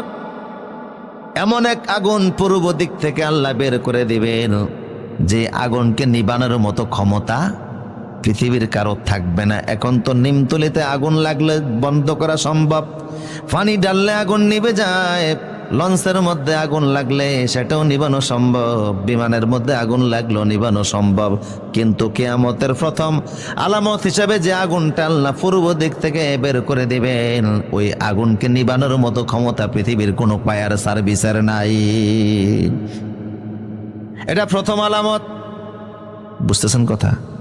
তুমি প্রশ্ন করেছ, আউয়ালু তুআমিন ইয়াকুলু আহলুল জান্নাহ, জান্নাতি লোকেরা যখন জান্নাতে যাবে তখন জান্নাতে তো খাবারের কোনো অভাব নাই, ঠিক কিনা? আদমকে আল্লাহ বলছিলেন, ওয়াকুলা মিনহা রাগাদান, আদম যা খুশি তা খাও, যত ইচ্ছা তত খাও, কারণ বেশি খাওয়ার জায়গা হলো জান্নাত, কম খাওয়ার জায়গা হলো দুনিয়া। সুবহানাল্লাহ বলবেন না? আর আমরা এখন মনে করি না বেশি খাওয়ার জায়গাটাই দুনিয়া, তাই ইচ্ছা মতো খায়, নিজেরটাও খায়, পরেরটাও খায়। খাওয়ার জন্য এত খাওয়া খায়, দেশের ব্যাংকে জায়গা হয় না, তাই বিদেশের ব্যাংকও টাকা পাঠায়। কথা বলেন ঠিক কিনা? এমন খাওয়া খায়, সব খাওয়ারে হিসাব নিবেন কে? হাসিবু কাবলা আন তুহাসিবু, আমি আল্লাহ ধরার আগে নিজেদেরকে একটু হিসাব করো, হিসাব কিন্তু হবে। কথা বলেন ঠিক কিনা? তো জান্নাত হচ্ছে বেশি খাওয়ার জায়গা, ঠিক কিনা বলেন? আর দুনিয়াতে আপনি যত খাবারই খান, স্বাদ পাবেন মাত্র 6 প্রকার। 6 প্রকারের বাইরে পৃথিবীতে কোনো স্বাদ নাই। আমি একবার দুবাইতে বুফের খানা খেলাম, প্রায় 100 প্রকারের আইটেম আমার সামনে দিচ্ছে। তা আপনি আর কয়টা খাবেন? যত খাবার খান স্বাদ 6 প্রকার, টক, ঝাল, মিষ্টি, ন্যানো, তেতো, পানসা। এই 6-এর বাইরে কোনো স্বাদ দুনিয়াতে আপনি পাবেন না, হাজারো প্রকার খাবার খেলেও। কিন্তু আল্লাহ বলছেন, আলাম নাজআল লাহু আইনাইন ওয়া লিসানা ওয়া শাফাতাইন, তোমাদেরকে আমি আল্লাহ টেস্টিং বাট জিহ্বা দিয়েছি। এই জিহ্বার মধ্যে স্বাদ দেওয়ার জন্য 10,000 সেল আছে। দুনিয়াতে পাইলেন মাত্র 6 প্রকার, বাকি যত স্বাদ আছে 9,994 প্রকার স্বাদ আল্লাহ জান্নাতে দান করে দিবে। আমরা বেশি খাই অবশ্য নিজের বাড়িতে না, আরেকজনের বাড়িতে, ঠিক কিনা বলেন? কম খাবেন, বরকত আছে না নাই? এক জায়গায় মেজবানির আয়োজন হয়েছে, গৃহকর্তা আসছে আমেরিকা থেকে, গরু লাগে গ্রামবাসীর 5টা, উনি জবাই করছে 10টা। এর মধ্যে 2 গ্রামের মানুষ আমন্ত্রিত, 1 গ্রামের লোকেরা রাগ করে আসে নাই। উনি বললেন, ঠিক আছে, বাকি গ্রামে যারা আছে ইচ্ছা মতো খাও। এরা দেখলো ফলাও খেয়াল লাভ কি, শুধু গোস্ত। এক লোক এমন খাওয়া খাইছে, এখন দম ছাড়তে পারে না, নাকের আগা দিয়া দম আসে আর যায়। শীতুয়া শুয়া উপরের দিকে মুখটারে কাট করে দিয়া আজরাইলে ডাকতে আছে। পরিস্থিতি বড় জঘন্য, যে কোনো সময় লাশ হইতে পারে। লোকজন বলল, জমিদার সাহেব আপনি যে আয়োজন করছেন, এত সম্মানের চাইতে আরো তো বেজ্জি দেওয়ার সম্ভাবনা বেশি। এই লোক যদি এখন মারা যায়, পত্র পত্রিকায় ফেসবুকে আপনার বিরুদ্ধে কথা উঠবে, তাড়াতাড়ি এর সুস্থ করেন। উনি ডাক্তার ডেকে আনলেন, ডাক্তার ও চেহারা দেখা কয় বুঝতে পারছে একটু বেশি খেয়েছি আর কি, সমস্যা নাই, মাত্র 5 মিনিটের কাজ। আমি একটা ট্যাবলেট বানাইছি, তুমি যদি এটা গিলে ফেলো 5 মিনিটের মধ্যে ফ্যাট ক্লিয়ার হয়ে যাবে। উনি কয়, ডাক্তার আমাদের কোনো আক্কল আছে? এত বড় ট্যাবলেটটা খাইতে ফেললে আমি তো গোশত আরেক টুকরে খাইতাম। হযরতে ওমর মদিনাতে একজন ডাক্তার গিয়েছিল, মিশরের বাচ্চা মুকাউকাস মদিনাতে ডাক্তার পাঠাইছে মদিনার মুসলমানদের চিকিৎসার জন্য। 6 মাস চেম্বার খুলে ডাক্তার বসেছিল, কোনো রুগী তালাশ করে পায় নাই। ওমরকে বলল, ওমর তোমাদের মদিনার মুসলমানরা কেউ অসুস্থ হয় না? ওমর বলল, শোনো, আমরা সেই জাতি যারা রসুলের সুন্নত তরিকায় খাবার খাই। লা নাকুলু হাত্তা নাজুয়া, আমরা খিদা না লাগলে খাই না, আবার খিদা থাকতে থাকতে খাবার পরিহার করি। রসুলের সুন্নত অনুযায়ী খাবার খেলে কঠিন রোগে আক্রান্ত হওয়ার কোনো সম্ভাবনা নাই। আমার প্রিয় সদে, কষ্ট হচ্ছে নাকি আপনাদের? আব্দুল্লাহ ইবনে সালাম, তুমি প্রশ্ন করেছো জান্নাতীদের প্রথম খাদ্য কি হবে? জান্নাতেতে কোনো খাবারের অভাব নাই, কিছু খাবার হবে ও উতুবি মুতাশাবিহা, দুনিয়ার খাবারের মতো কিছু খাবার থাকবে, দেখলে চিনা যাবে এটা দুনিয়াতেও খাইছি। আবার কিছু খাবার থাকবে মালা আইনুন রাআত ওয়ালা উযুনুন সামিয়াত ওয়ালা খাতারা আলা কালবি বাশার, চোখেও দেখো নাই এমন হাজারো আইটেম জান্নাতে আছে না নাই? কিন্তু সর্বপ্রথম যে খাবারটা আল্লাহ জান্নাতীদের মুখের সামনে তুলে ধরবেন সেটা হলো কাবাতি হুত। কিছু মাছ আছে, দামি কিছু মাছ থাকবে জান্নাতে, ওই মাছের কলিজার পাশে অতিরিক্ত একটা অংশ থাকবে, এটা বড় দামি জিনিস, কলিজা না, মাছের কলিজার পাশে অতিরিক্ত চর্বিযুক্ত একটা অংশ থাকবে, ওই জিনিসটা এত স্বাদ হবে, ওইটা দ্বারা জান্নাতীদেরকে আল্লাহ সর্বপ্রথম আপ্যায়ন শুরু করবে। তোমার প্রশ্ন হচ্ছে, সন্তান কখন বাবার মতো হয়, সন্তান কখন মায়ের মতো হয়? অনেক সময় সন্তানদের চেহারা বাবা মার চেহারার কাছাকাছি হয় না?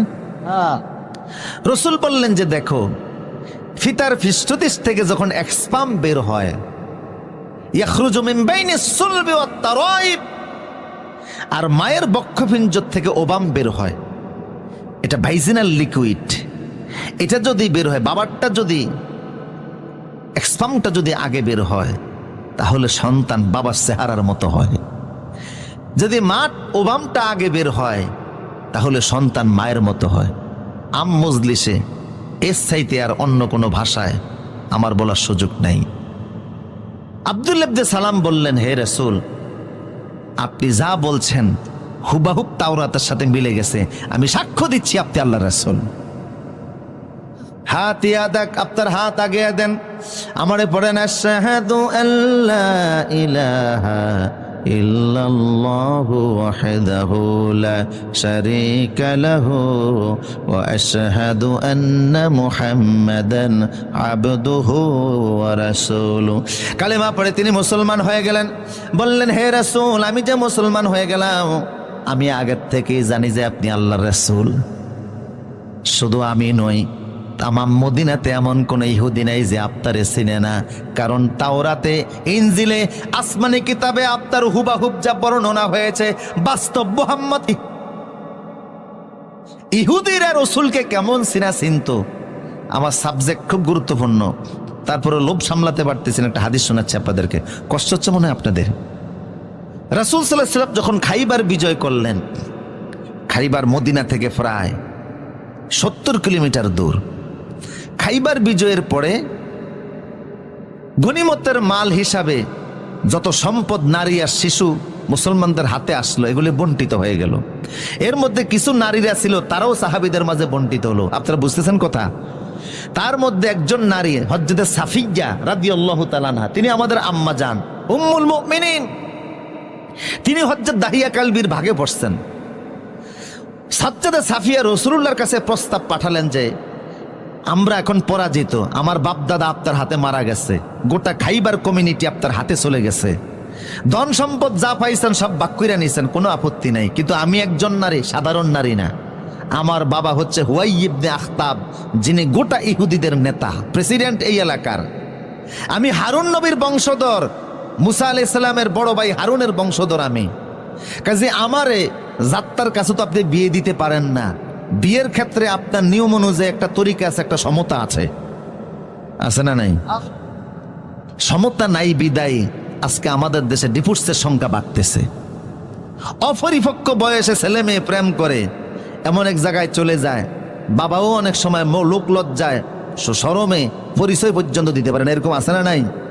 মেয়েটাকে বাবা যেই পরিবেশে বড় করলেন, শিক্ষা দিলেন, মানুষ করলেন, স্বামীর সংসারে গিয়ে যদি ওই রকম না পায়, অশান্তি আছে না নাই? শেষ পর্যন্ত জীবনও শেষ করে দেয়। ইসলামে বিয়ের সমতা আছে। আপনি আমারে বিয়ে করুন ইয়া রাসূলুল্লাহ, অন্য কাউকে দিয়েন না। রসুল দেখলেন ঠিকই তো, মেয়েটা উচ্চ বংশের মেয়ে, হারুন নবীর বংশধর, নেতার মেয়ে। রসুল সাফিয়াকে আজাদ করে নিজে বিবাহ করলেন।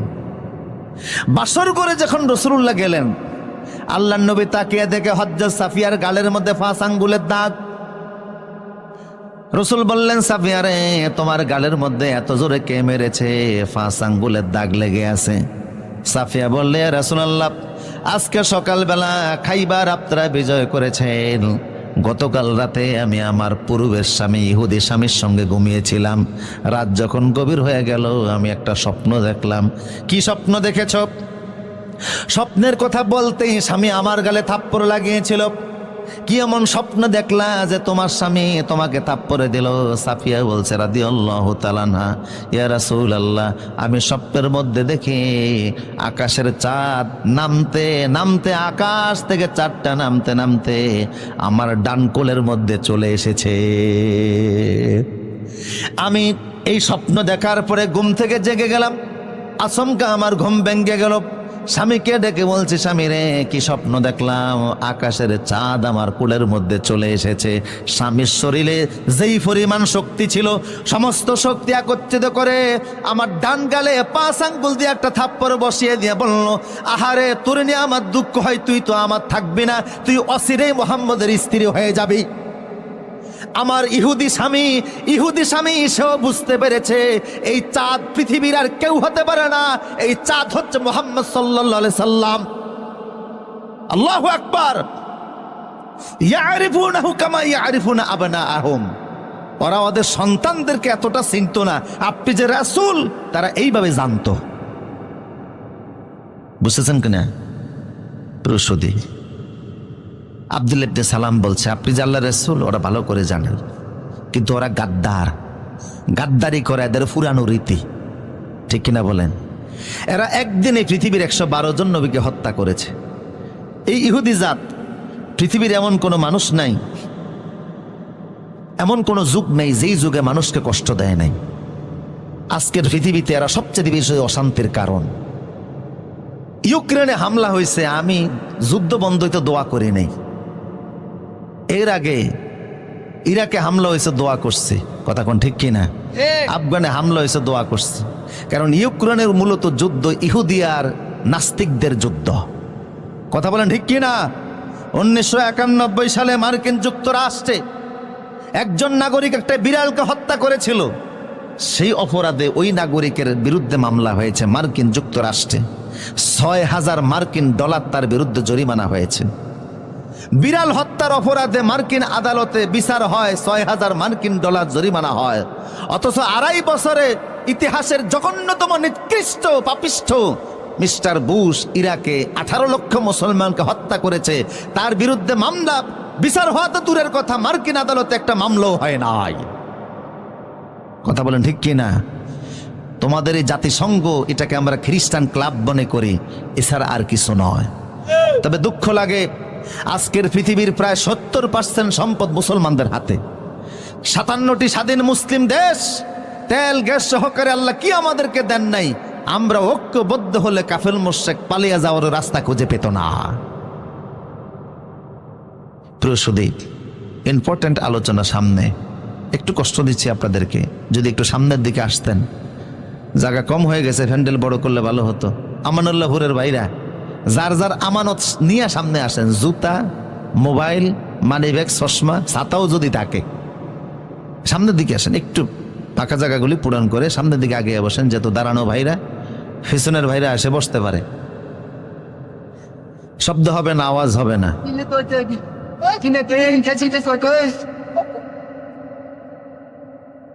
ব্যাস, কোনো আওয়াজ হবে না। সবাই যার যার জায়গা নিয়ে বসে যায়। উচ্চকণ্ঠ বলিতে আল্লাহু আকবার। পুরুষ সূচিত আওয়াজ দিয়ে বলুন আল্লাহু আকবার। আমার প্রিয় সুধী, মনোযোগ আছে তো আপনাদের? আব্দুল্লাহ ইবনে সালাম বলল, হে রাসূল, ওরা যদিও জানে তারপরও আপনাকে ওইভাবে তারা রিসিভ করবে না, কারণ এই গাদ্দারি তাদের পুরাতন অভ্যাস। কিছুক্ষণ পরে ইহুদিরা আপনার সঙ্গে সাক্ষাতে আসবে। আমি একটু আড়ালে যাই, লুকিয়ে যাই, পর্দার আড়ালে যাই।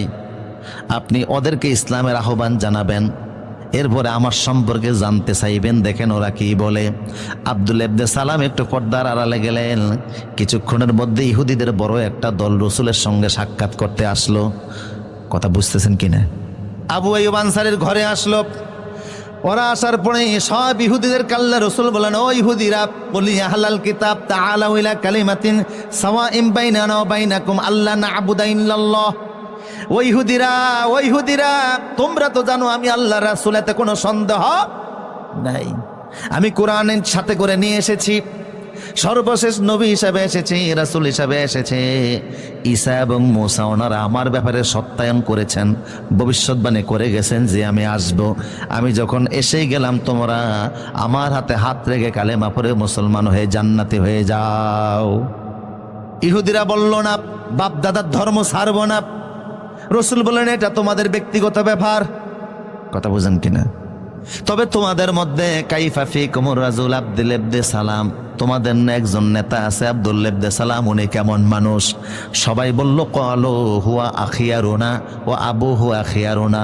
আমাদের কমিউনিটির যিনি আব্দুল্লাহ ইবনে সালাম, যার নাম আপনি বললেন, উনি আমাদের মধ্যে সবচেয়ে শ্রেষ্ঠ মানুষ, ওনার বাবাও সবচেয়ে শ্রেষ্ঠ মানুষ। ও আলামুনা ও আলামু আবুনা, তার বাবা আমাদের সমাজের সবচেয়ে বড় আলেম, উনিও আমাদের সবচাইতে সমাজের বড় আলেম। আমাদের কমিউনিটিতে ইহুদি পাড়ায় ওনার চাইতে বড় আলেম কেউ নাই, সব ওনার চাইতে ভালো মানুষ আর কেউ নাই। রসুল বলেন, আচ্ছা, সে আব্দুল্লাহ ইবনে সালাম যদি কালেমা পড়ে মুসলমান হয়ে যায়, তোমরা কি মনে করো? কয়, আল্লাহ হেরে মাফ করুক। এটা জীবনও হতে পারে না। আমাদের নেতা বুঝে কালেমা পড়বে, এমন সময় পর্দার আড়ালে লুকানো থেকে আব্দুল্লাহ ইবনে সালাম সামনে এসে বললেন, ইহুদিরা তোমরা সাক্ষী থাকো, আশহাদু আল্লা ইলাহা ইল্লাল্লাহু ওয়াহদাহু লা শারীকা লাহু ওয়া আশহাদু আন্না মুহাম্মাদান আবদুহু ওয়া রাসূলুহু। আব্দুল্লাহ ইবনে সালাম কালেমার ঘোষণা দিলেন, আল্লাহু আকবার।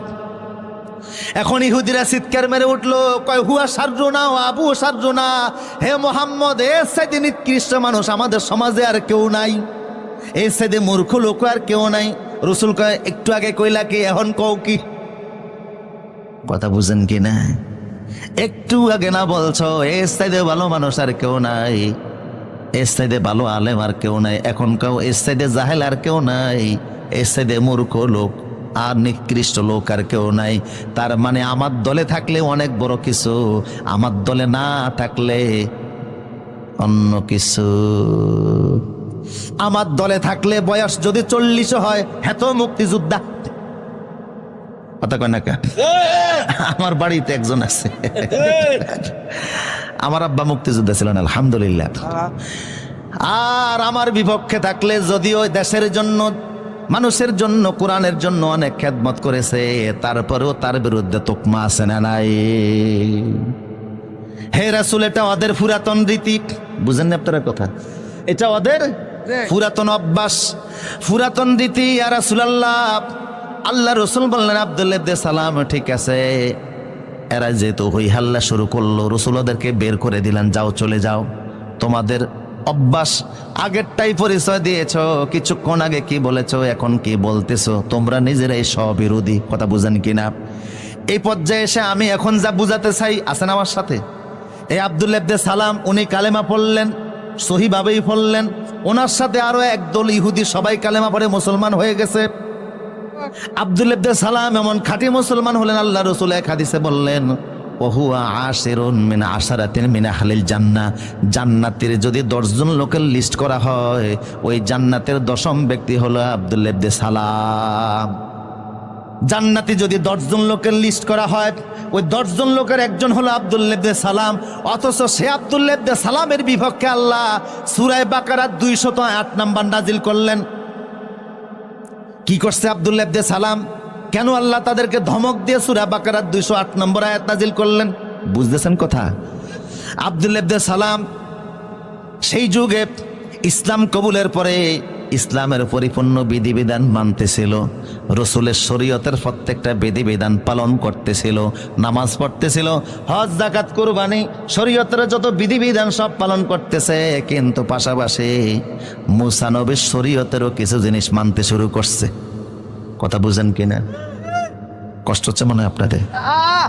মুসা নবীর শরীয়তের কিছু বিধিবিধান আব্দুল্লাহ ইবনে সালাম মানে, মুহাম্মদ সাল্লাল্লাহু আলাইহি ওয়াসাল্লামের শরীয়তের বিধিবিধানও মানে।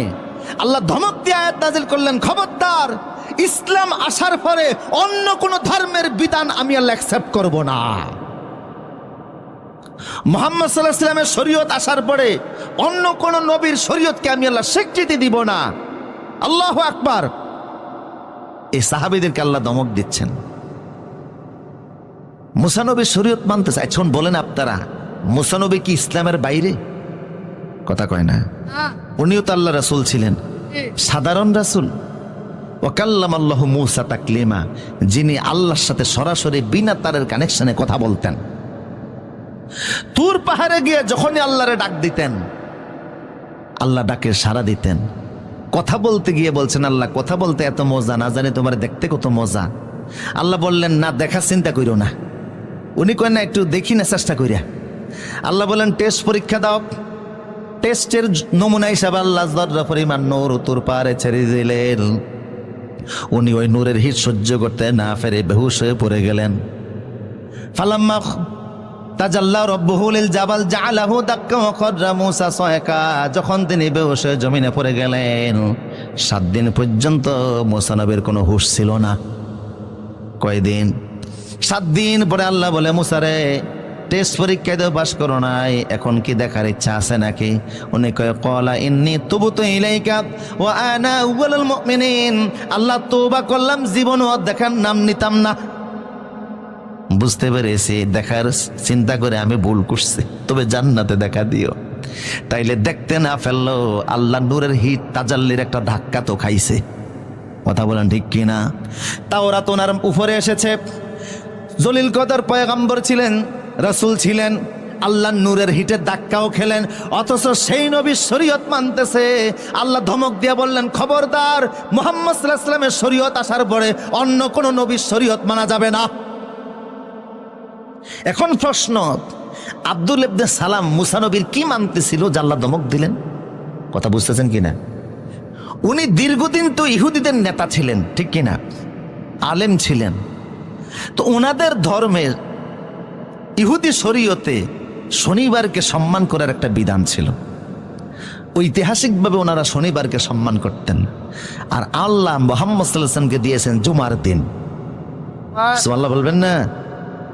ইহুদিরা সম্মান করে শনিবার দিনকে, খ্রিস্টানরা করে রবিবারকে, আর আমরা করি জুমার, শুক্রবার বলবেন না, বলবেন জুমার দিন। এই জুমা শব্দটা বললেও 50টা নাকি আমল নামায় উঠে যাবে। এই জুমা নামে কোরআনে একটা সূরাও আছে, আছে না নাই? কোরআনের নির্দেশ হচ্ছে, ইজা নুদিয়া লিস-সালাহ বিয়াউমিল জুমআ ফাসআউ ইলা যিকরিল্লাহ। জুমার দিনের আজান যখন হয়ে যাবে, আর কাজ করা যাবে না, ব্যবসা করা যাবে না, বাণিজ্য করা যাবে না, দৌড়াও মসজিদের দিকে, দৌড়াও মসজিদের দিকে। আমাদের অনেক মুসল্লিরা আছে মাত্র 2 রাকাতের জন্য দৌড়ায়, বাসার তরে বৈশা খুতবা শুনে। কথা কোন ঠিক কিনা? আমার মসজিদে, 4তলা মসজিদ, দূর দূরান্ত থেকে অনেক মুসল্লিরা নামাজ পড়তে ঢাকা উত্তর বাড্ডা যায়। এখন আশপাশের যারা আছে তারা দেখে দূরের লোকেরা এসে জায়গা আগে দখল করে, এই জন্য হেরা আবার জায়নামাজ বিছানো শুরু করছে। মানে জায়নামাজ বিছিয়ে জায়গা দখল করে পরে আসে। আমি যখন জানলাম, আমি ধমক দিলাম, পরে জায়নামাজ সরিয়ে লাইছে।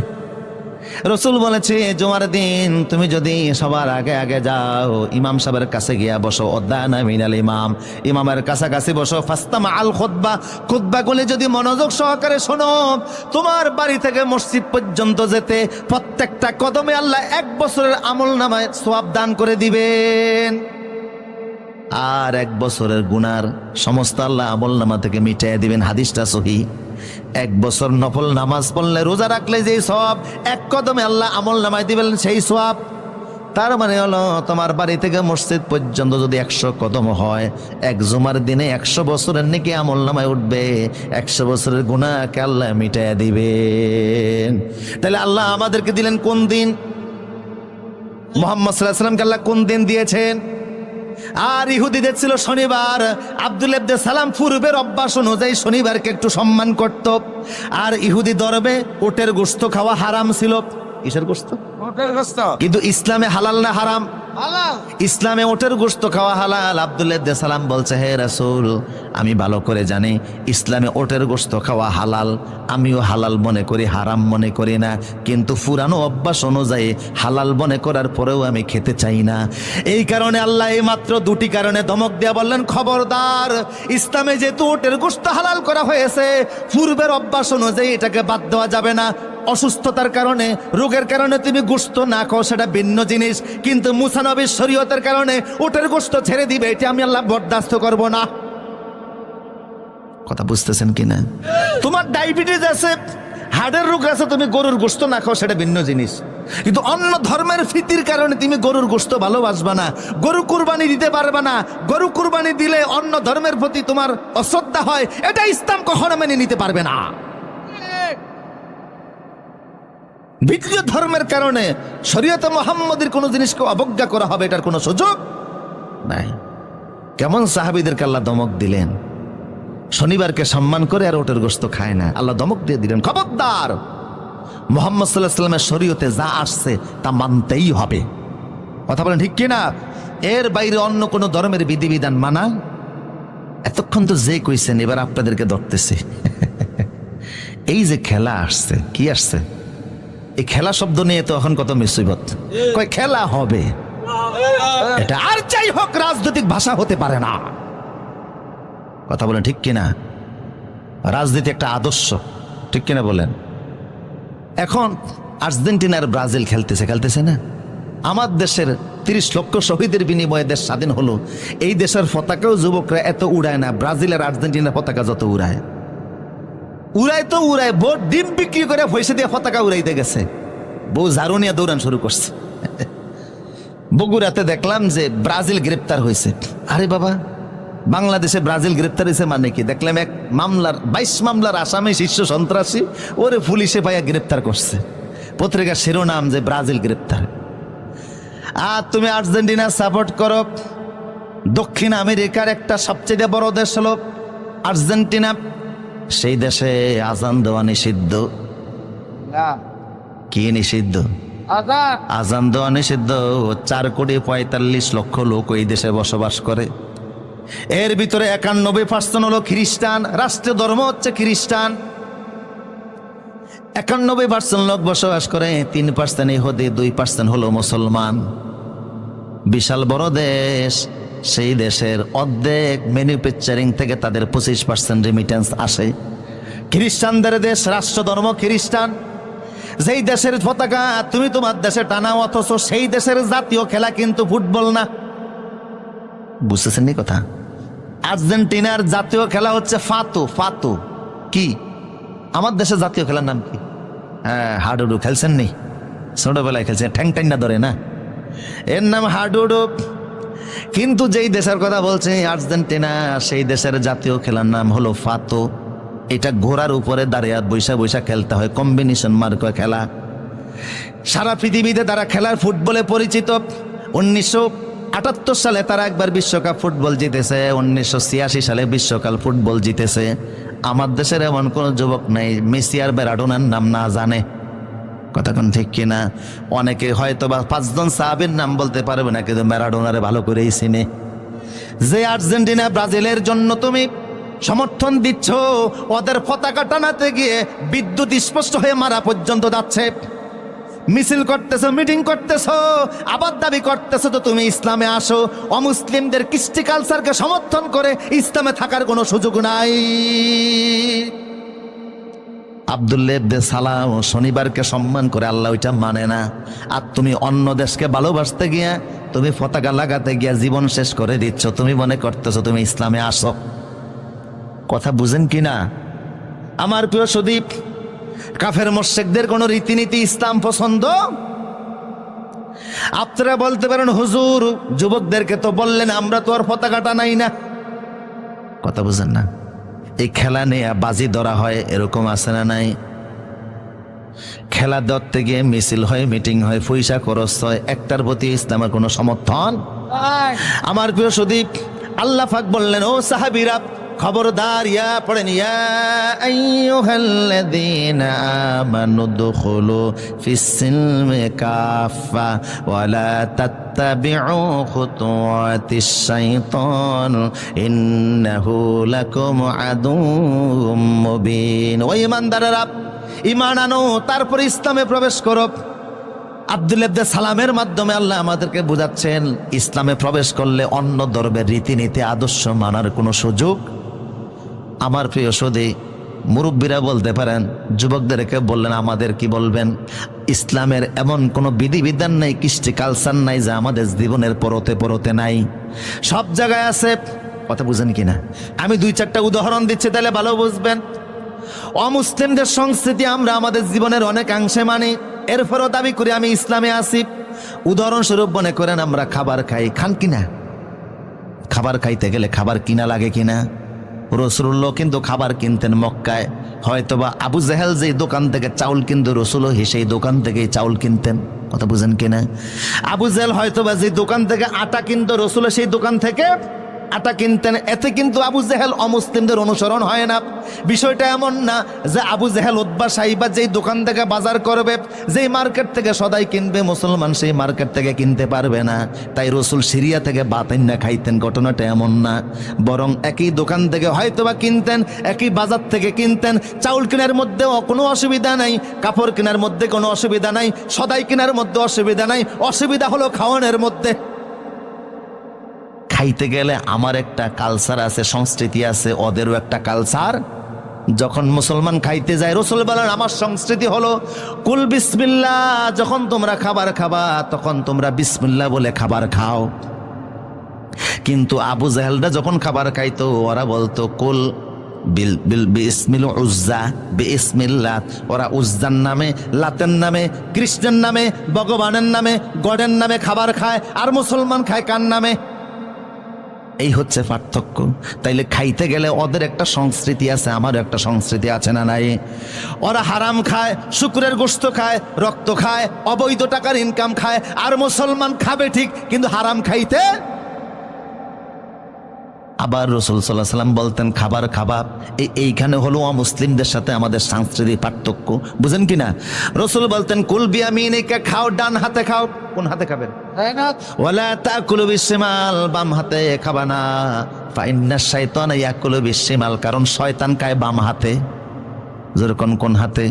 এখন কেমন কিছু মুসলমান আসেনি যারা বাম হাতে খায়। তাইলে ডান হাতে খাওয়া মুসলমানের সংস্কৃতি, ডান হাতে খাওয়া ইসলামিক কালচার, বাম হাতে খাওয়া কাফের মুশরিকের কালচার। ঠিক কিনা বলেন? হ্যাঁ, আপনার হাত প্যারালাইজড হয়ে গেছে সেটা ভিন্ন কথা, ডান হাত উঠাইতে পারেন না সেটা ভিন্ন কথা, কিন্তু হাত সুস্থ থাকা অবস্থায় বাম হাতে খাওয়ার। ব্রাহ্মণবাড়িয়ার, কষ্ট হচ্ছে মনে হয় আপনাদের না? ব্রাহ্মণবাড়িয়ার ফখরে বাঙ্গাল আল্লামা তাজুল ইসলাম সাহেব সারা আরব জাহানে যখন কোনো ইসলামিক কনফারেন্স হতো সেখানে তিনি প্রিজাইডিং করতেন। আরবের আলেমরা ওনারা খুব ভালো করে চিনতো, আলহামদুলিল্লাহ বলেন। তো উনি এক জায়গায় এক হোটেলে খেতে বসছে, ওনার সামনে এক ভদ্রলোক নাস্তিক আর কি, নাস্তিক খাইতেছে বাম হাতে চামচ দিয়ে, আর উনি খায় ডান হাতে। তো উনি বললেন, আচ্ছা ভাই, আমিও খাচ্ছি ডান হাতে, আল্লাহ তো ডান হাত দিয়েছে, ডান হাত দিয়ে খান না। উনি বললেন, না হুজুর, অসুবিধা কি? কিতাবের নাম অসুবিধা কি? হাত ডান হাতও দিয়েছে আল্লাহ, বাম হাতও দিয়েছে আল্লাহ, একটা দিয়ে খাইলেই সারে। কথা বুঝেন কিনা? ডান হাতও আল্লাহ দিয়েছে, বাম হাতও আল্লাহ দিয়েছে, একটা দিয়া খাইলেই সারে। তো হুজুর বললেন, মুখও তো আল্লাহ দুইটা দিছে, এটা উপরের মুখ, একটা নিচের মুখ, একটা দিয়া খাইলেই সারে। উনি বলে, না হুজুর, এটা কি বললেন? উপরের মুখ হচ্ছে খাওয়ার জন্য, নিচের মুখ হচ্ছে যাওয়ার জন্য। উপরের মুখ দিয়া ঢুকবে, নিচের মুখ দিয়া বের হবে। হুজুর বলেন, হাতও আল্লাহ দুইটা দিছে, একটা ডান হাত, একটা বাম হাত। ডান হাত দিছে উপরের মুখের জন্য, বাম হাত দিছে নিচের মুখের জন্য। এর কাজ করেন কা? উনি কো, হুজুর অসুবিধা নাই, একটু হাত সাবান তো আছে, ধুয়া লইলেই সারে। হুজুর কয়, ভাই সব সময় কিন্তু হাত সাবান দিয়ে ধুয়ে নিলে সারে না। বেয়াই গেছে বেয়াইর বাড়িতে, বেয়াই তো বেয়াইকে দেখে খুব খুশি, নানান ধরনের আইটেম খাবার আইনা সামনে দিছে, কিন্তু খাবার যে খানা স্টার্ট দিবে ছোট্ট নাতি আর কি, দৌড়াতে দৌড়াতে বেয়াই সামনে এসে একেবারে জায়গায় আনলোড করে দিছে। কথা বুঝেন কিনা? এখন এইটা সামনে রাখা অবস্থায় খাইতে কি রুচিতে আসে? বেয়াই হয়ে গেছে পেরেশান, এখন কোদাল ভাই কই? কয় কোদাল আর করতেন ভাবো, এটা আনতে গেলেও সময় লাগবে। ওই তো ডাউলের যে চামচটা ছিল এটা তো কোদালের মতোই, চিনেন না? ডাউলের চামচ এটা কোদালের মতো না?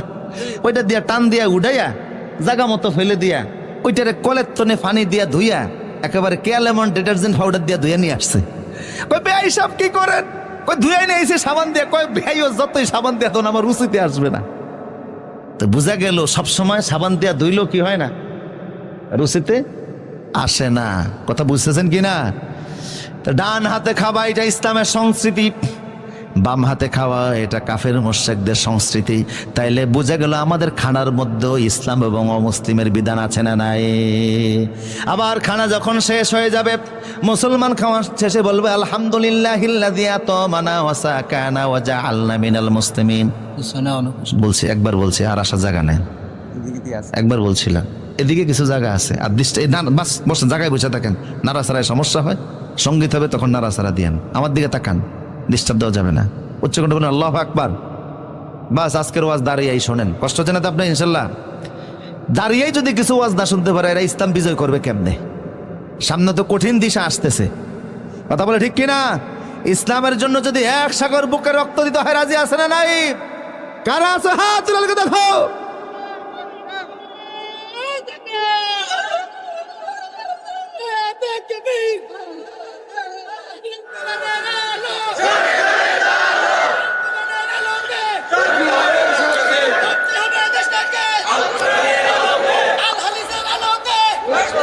আল্লাহ কবুল করুন।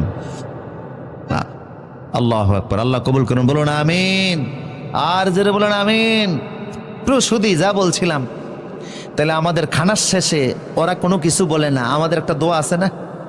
খাবারের পরেও আমরা বলি আলহামদুলিল্লাহ, তাহলে বোঝা গেল আমাদের খাবারে ওদের খাবারে কি আছে? কিছু পার্থক্য। আবার আমাদের পোশাকে পার্থক্য আছে। ইসলামের বিধান হলো, রাসূলুল্লাহর বিধান হলো, আবু বকর, ওমর, ওসমানের বিধান হলো কাপড় বড় বাপ, কিন্তু কাপড়ের জন্য সতর ডাকে, সতর খোলা থাকে এমন কাপড় মুসলমান পরতে পারে না। কিন্তু দেখবেন ওরা কাপড় পরে গেরুয়া মার্কা কাপড়, আবার এমন সাদা কাপড় পরে এটা সামনের দিক দিয়ে নিয়ে পিছনের দিক দিয়ে টাইন না, কোমরের মধ্যে বাঁধে কি না, টাকা নাই, রশি নাই, কিছুই নাই। বসতে গেলে কত কিছু দেখা যায়, কথা কন না কা হে সতর কি আর মতর কি সালান শুদ্ধই তো। তাহলে বোঝা গেল ওদের কাপড় পরার মধ্যে ওদের মতো ওরা পড়ে, কিন্তু আমার ইসলাম বলতেছে কাপড় পরবা, সতর খোলা রাখা যাবে না। কিন্তু আমার এখন কিছু যুবকেরা দেখা যায় যারা কাপড় পরে এমন প্যান্ট পরে এটার এদিক দিয়া নাই, হাঁটু দিয়া নাই, কথা কোন ঠিক কিনা, পিছনে দিয়া নাই, সামনের দিক দিয়া নাই। বললাম কিরে ভাই, প্যান্ট পরছো এত জায়গা দিয়ে, এটা কিসে খাইছে? কয় না, এটা স্টাইল। এই স্টাইল মার্কা কাপড় পরে সতর খোলা রাখে। হুজুর বললেন কাপড় পরবা, সতর খোলা রাখা যাবে না, এটা আমার সংস্কৃতি। টাকনুগিরার নিচেও কাপড় যাইতে পারবে না। আল্লাহ রাসূল বলেছে যারা টাকটুকিরার নিচে কাপড় পরবে হাসরের ময়দানে যখন ওরা দাঁড়াবে, লা ইউকাল্লিমুহুমুল্লাহু মাআহুম ওয়া লা ইউযাক্কিহিম, আল্লাহ ওদের ওয়া ইয়ানজুরুহুম, ওরা যখন কিয়ামতে দাঁড়াবে টাকনুকিরার নিচে যারা কাপড় পরতো ওদের চেহারার দিকে আল্লাহ তাকাবেন না, ওদেরকে পবিত্র করবেন না, ওদের সাথে আল্লাহ কথাও বলবেন না। টাকনুকিরার নিচে কাপড় পরা কাফের মুশরিকের রীতি, মুসলমানের রীতি হতে পারে না। কথা বলো ঠিক কিনা? আর কিছু মুসলমানকে এখন দেখা যায় সারা রাস্তায় টাকনুগিরার নিচে কাপড়, মসজিদে গেলে এটা উপরে টাইনা উঠায়, আছে না নেই? আমার প্রিয় সদীপ, প্রাসঙ্গিক ক্রমে মনে পড়ছে, আপনাদের কষ্ট হচ্ছে মনে হয় না? খাইবার যুদ্ধের সময়, কোন যুদ্ধ? হুদাইবিয়া সন্ধির পরে আল্লাহ রাসূল সাল্লাল্লাহু আলাইহি সাল্লাম মদিনাতে একটা স্বপ্ন দেখে তিনি আসলেন। রসুল স্বপ্ন দেখেছেন যে মক্কায় তিনি এসেছেন, ওমরা করেছেন, মাথা মুন্ডন করেছেন। 1400 সাহাবী নিয়ে রসুল্লাহ মক্কায় আসলেন। মক্কার নেতারা আল্লাহর নবীকে মক্কায় ঢুকতে দিল না। মক্কা থেকে কয়েক কিলোমিটার দূরে, 16 কিলোমিটার দূর হুদাইবিয়া নামক জায়গায় রসুলকে আটকে দেওয়া হলো। রসুল বারবার বোঝাচ্ছে যে আমি যুদ্ধ করতে আসি নাই, দেখো সাথে কোনো অস্ত্র নাই, আমরা আসছি ওমরা করতে, ওমরা করার পরে আমরা আবার চলে যাব। কথা বুঝেন কিনা? কিন্তু মক্কার লোকেরা বুঝলো না। রসুল বুঝাবার জন্য হযরত ওসমানকে পাঠালেন। কারে পাঠাইছে? রাত্রিবেলা ওসমান গিয়ে আপন চাচাতো ভাইয়ের সঙ্গে বসলেন। চাচাতো ভাইকে বললেন, ভাই রে, সকালবেলা তুমি মক্কার বড় বড় নেতার কাছে আমারে নিয়ে যাবা, রসুলের মেসেজটা আমি সবার কানে কানে পৌঁছে দেব। আল্লাহর নবী মক্কায় যুদ্ধ করতে আসেন নাই, 1400 সাহাবে নিয়ে শুধু আল্লাহর ঘরটা জিয়ারত করতে এসেছেন। 2-1 দিন থাকবেন, মক্কা আমাদের জন্য ছেড়ে দাও, আর পরে রসুল চলে যাবেন, আমরাও চলে যাব। কারোর সঙ্গে মারামারি কাটাকাটির কোনো ইচ্ছা? চাচাতো ভাই বলল, ওসমান, তোমারে আমি নেতাদের সামনে নিয়ে যাব ঠিক আছে, কিন্তু একটা অভ্যাস চেঞ্জ করা লাগবে। সেটা হলো তুমি যে জুব্বা গায়ে দিয়ে মদিনা থেকে আসছো, তোমার এই জুব্বা টাকনুগিরার উপরে উঠানো। বুঝেননি কথা? কিন্তু এই মক্কার নেতারা, এদের বৈশিষ্ট্য হলো যে যত বড় নেতা, যত বড় দামি মানুষ, তার কাপড় তত নিচে। এটা ওদের সংস্কৃতি। ওরা শেষরাইয়া রাস্তার ধুলিবালি নিয়ে হাঁটে, তুমি একটু কাপড়টা নিচের দিকে নামিয়ে পড়বা। হযরত ওসমান বলল, খবরদার, ওরা আমার সঙ্গে সাক্ষাৎ করবে কি করবে না ওইটা আমার কাছে বিবেচনার বিষয় নয়, ওরা আমাকে মূল্য দিবে কি দিবে না ওইটা আমার কাছে বিবেচনার বিষয় নয়। আত্রুকু লা আত্রুকু সুন্নাত হাবিবিল হাউলাইল হুমাকা, এই গদ্দাবদের কারণে রাসূলের সুন্নাতকে আমি ছেড়ে দিতে পারবো না। ওদের সংস্কৃতি পায়ের তলে কাপড় পরা, আমার মুহাম্মদ সাল্লাল্লাহু আলাইহি ওয়াসাল্লামের সংস্কৃতি টাকনুগিরের উপরে কাপড় পরা। আমি ওদেরটা মানতে যাব কোন দুঃখে? আল্লাহু আকবার বলেন। সাহাবায়ে কেরাম একদিন রাসূলকে এসে বললেন, ইয়া রাসূলুল্লাহ, ইন্নাল ইয়াহুদা তাসারওয়ালু, হুজুর ইহুদিরা ফায়জমা পড়ে। কি পড়ে? আসেননি আপনারা আমার সাথে? সাহাবায়ে কেরাম রাসূলকে বলল, হে রাসূল, ইহুদিরা ফায়জমা পড়ে। কি পড়ে?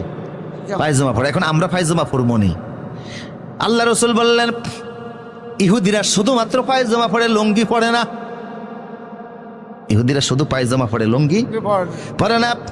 ফাইন্নাকুম তাসারওয়ালুনা ওয়া তাজাওয়াজুনা, তোমরা পায়জামা পরো, লুঙ্গিও পরো, মাঝে মধ্যে পায়জামা পড়ো, মাঝে মধ্যে লুঙ্গি পড়ো। শুধু পায়জামা পরলে ওদের অনুসরণ হবে, এই জন্য শুধুমাত্র লুঙ্গি পরার দরকার নাই, আবার শুধু পায়জামা পরার দরকার নাই, মাঝে মাঝে লুঙ্গিও পড়ো, মাঝে মাঝে পায়জামা পরো। খালিফুল ইয়াহুদ ওয়ান নাসারা, ইহুদি এবং নাসারাদের বিরোধিতা করো। আল্লাহু আকবার। আমি যা বুঝাচ্ছি তার মানে অমুসলিমদের সাথে আমাদের পোশাকেও একটা পার্থক্য আছে না নাই? তাহলে ওদের সংস্কৃতি একরকম, আমাদের সংস্কৃতি আরেক রকম। এখন পোশাকের স্বাধীনতার নামে অনেক মেয়েরা রাস্তায় মিছিল করছে, মিটিং করছে, কয় আমরা ওপেন চলাফেরা করব। এটা হিন্দু বৌদ্ধ খ্রিস্টান দাবি করতে পারে, কোনো মুসলমানের বাচ্চা পোশাকের স্বাধীনতার নামে রাস্তায় উলঙ্গ হতে পারে না। আর পোশাকের স্বাধীনতার নামে যদি সে রাস্তায় উলঙ্গই চলতে চায়, তাহলে মুসলমান বলার কোনো সুযোগ নাই। কথা বলো ঠিক কিনা? আব্দুল্লাহ ইবনে সালামকে আল্লাহ ধমক দিচ্ছে, তুমি কে? তুমি কে? সাহাবী যিনি 10 জনের একজন জান্নাতি, তারে আল্লাহ ধমক দিচ্ছে, ঈমান আনছো, ইসলামে ঢুকো, তোমার বাপদাদার শরীয়ত মানলে ইসলাম চলবে না। কথা বলো ঠিক কিনা? আরো আসে, আরো কয়েকটা উদাহরণ দেয়, আপনাদের কষ্ট হচ্ছে না তো? তৎকালীন সমাজে আরবে সবাই দাড়ি রাখতো। কি রাখতো? পৃথিবীতে ওই আমলে এমন কোন পুরুষ ছিল না যার মুখে দাড়ি ছিল না। কথা বুঝতেছেন কিনা? আবু জেহেলের মুখে যে দাড়ি ছিল, এরকম এই পর্যন্ত ছিল ওর দাড়ি। এই জন্য বদরের যুদ্ধ যখন মারা গেছে, এক পর্যায়ে সাহাবী যখন দেখে ওরা ধরতে পারতেছে না, দাড়ি দুইটা টাইনা উড়াইছে। এরপরে যখন দেখে কল্লা ফিসলিয়ে যাচ্ছে, তখন কানের মধ্যে হযরত আব্দুল্লাহ ইবনে মাসউদ তলোয়ারের বাট ঢুকাইছে, এক কান দিয়ে ঢুকে আর এক কান দিয়ে বাইর করে এরপরে লয়ে গেছে। আবু জাহেলের দিচ্ছে, তা আমাদের অসুবিধা কি? আরো বেশি দেওয়ার দরকার ছিল। আচ্ছা, যাই হোক, প্রসূদীপ ওই আমলে সবার দাড়ি ছিল, কিন্তু ইহুদি খ্রিস্টানরা মুসেরে লম্বা করে দিত আর দাড়িরে তারা কাটতো, প্রতিদিন কাটতো, দাড়ি খাটো করতো আর মুসেরে।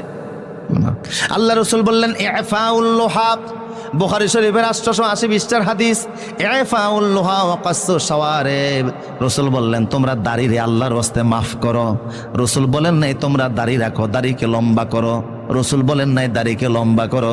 রসুল বলেন আল্লাহর ওয়াস্তে দাড়িরে ক্ষমা করো। দাড়িরে কি করো? কথা কয় না। দাড়ির সঙ্গে কি অপরাধ করলেন? দাড়িরে ক্ষমা করা লাগবে। তার মানে হলো ইহুদি খ্রিস্টানরা প্রতিদিন দাড়ি কাটে, তুমি প্রতিদিন দাড়ি কাটবা না, তুমি দাড়িরে ক্ষমা করো, দাড়িকে ছেড়ে দাও। সুবহানাল্লাহ। ওদের মতো তুমি করতে যেও না। অকাস্য শাওয়ার, এবার মুসকে খাটো করো, মুস খাটো করো, দাড়িকে ছেড়ে দাও। আবার রসুল বললেন সাহাবীরা যাদের দাড়িগুলি সাদা হয়ে গেছে, পেকে গেছে, চুলগুলি সাদা হয়ে গেছে, পেকে গেছে, হাম্মিরু ওয়াসফিরু, তোমরা যদি মনে করো সাদা চুলকে কালারিং করবা, সাদা দাড়িকে কালারিং করবা, তাহলে লাল রং লাগাও অথবা হলুদ রং লাগাও। ওয়াস্তানিবু সাওয়াত, কালো রং লাগেও না, কারণ দাড়ি এবং চুলে কালো রং লাগানো ইহুদি খ্রিস্টানদের রীতিনীতি। এখন অনেক মুসলমান আছে সেলুনের মধ্যে বৈশা দাড়ি আর চুলেরে কি করে? সাদা ডারে। তুমি কেন কালো করলা? তোমার দাড়ি আল্লাহ সাদা বানাইছে কেন? তুমি তো জানো না সাদা দাড়ি মানে হচ্ছে মৃত্যুর প্রস্তুতি। কথা কয় না। সাদা চুল মানে হলো মৃত্যুর প্রস্তুতি। এটা আল্লাহ ইচ্ছে করে ইব্রাহিম নবীর মাধ্যমে দিয়েছেন। ইব্রাহিম নবীর আগে বহু মানুষ বছর হায়াত পেয়েছে, ওদের দাড়িগুলি কাঁচা ছিল। আদম আলাইহিস সালাম 1000 বছর হায়াত পেয়েছেন, মরণের সময় দাড়িগুলি কাঁচা ছিল। আদমের দাড়ি কি ছিল? হযরতে যুলকারনাইন 1600 বছর হায়াত পেয়েছেন, মৃত্যুর সময় দাড়িগুলি কাঁচা ছিল। হযরত নূহ আলাইহিস সালাম 1450 বছর হায়াত পেয়েছেন, মরণের সময় দাড়িগুলি কাঁচা ছিল। কিন্তু হযরত ইব্রাহিম আলাইহিস সালাম মাত্র 200 বছর হায়াত পেয়েছেন, ওনার মরণের সময় দাড়িগুলি পাকা ছিল। ইব্রাহিম নবীর মাধ্যমে পৃথিবীর মানুষের দাড়ি আল্লাহ সাদা বানাচ্ছেন। আল্লাহ বোঝাচ্ছেন ইব্রাহিম, এটার মাধ্যমে আমি আল্লাহ দাড়ি সাদা করলাম, মানে মৃত্যুর প্রস্তুতি নাও। আল্লাহু আকবার। তা আল্লাহ কয় তুমি মৃত্যুর প্রস্তুতি নাও, আর তুমি যাইতেছো জোয়ান হইতে। তার মানে আল্লাহর জিনিসের তুমি বৃদ্ধাঙ্গুলি দেখাচ্ছ। কথা কোন ঠিক কিনা?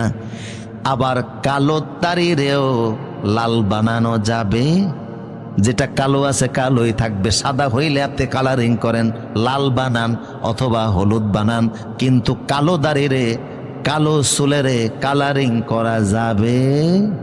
আমার অনেক যুবকরা সেলুনে গিয়ে কালারিং চুল করে, এরকম আছে না নাই?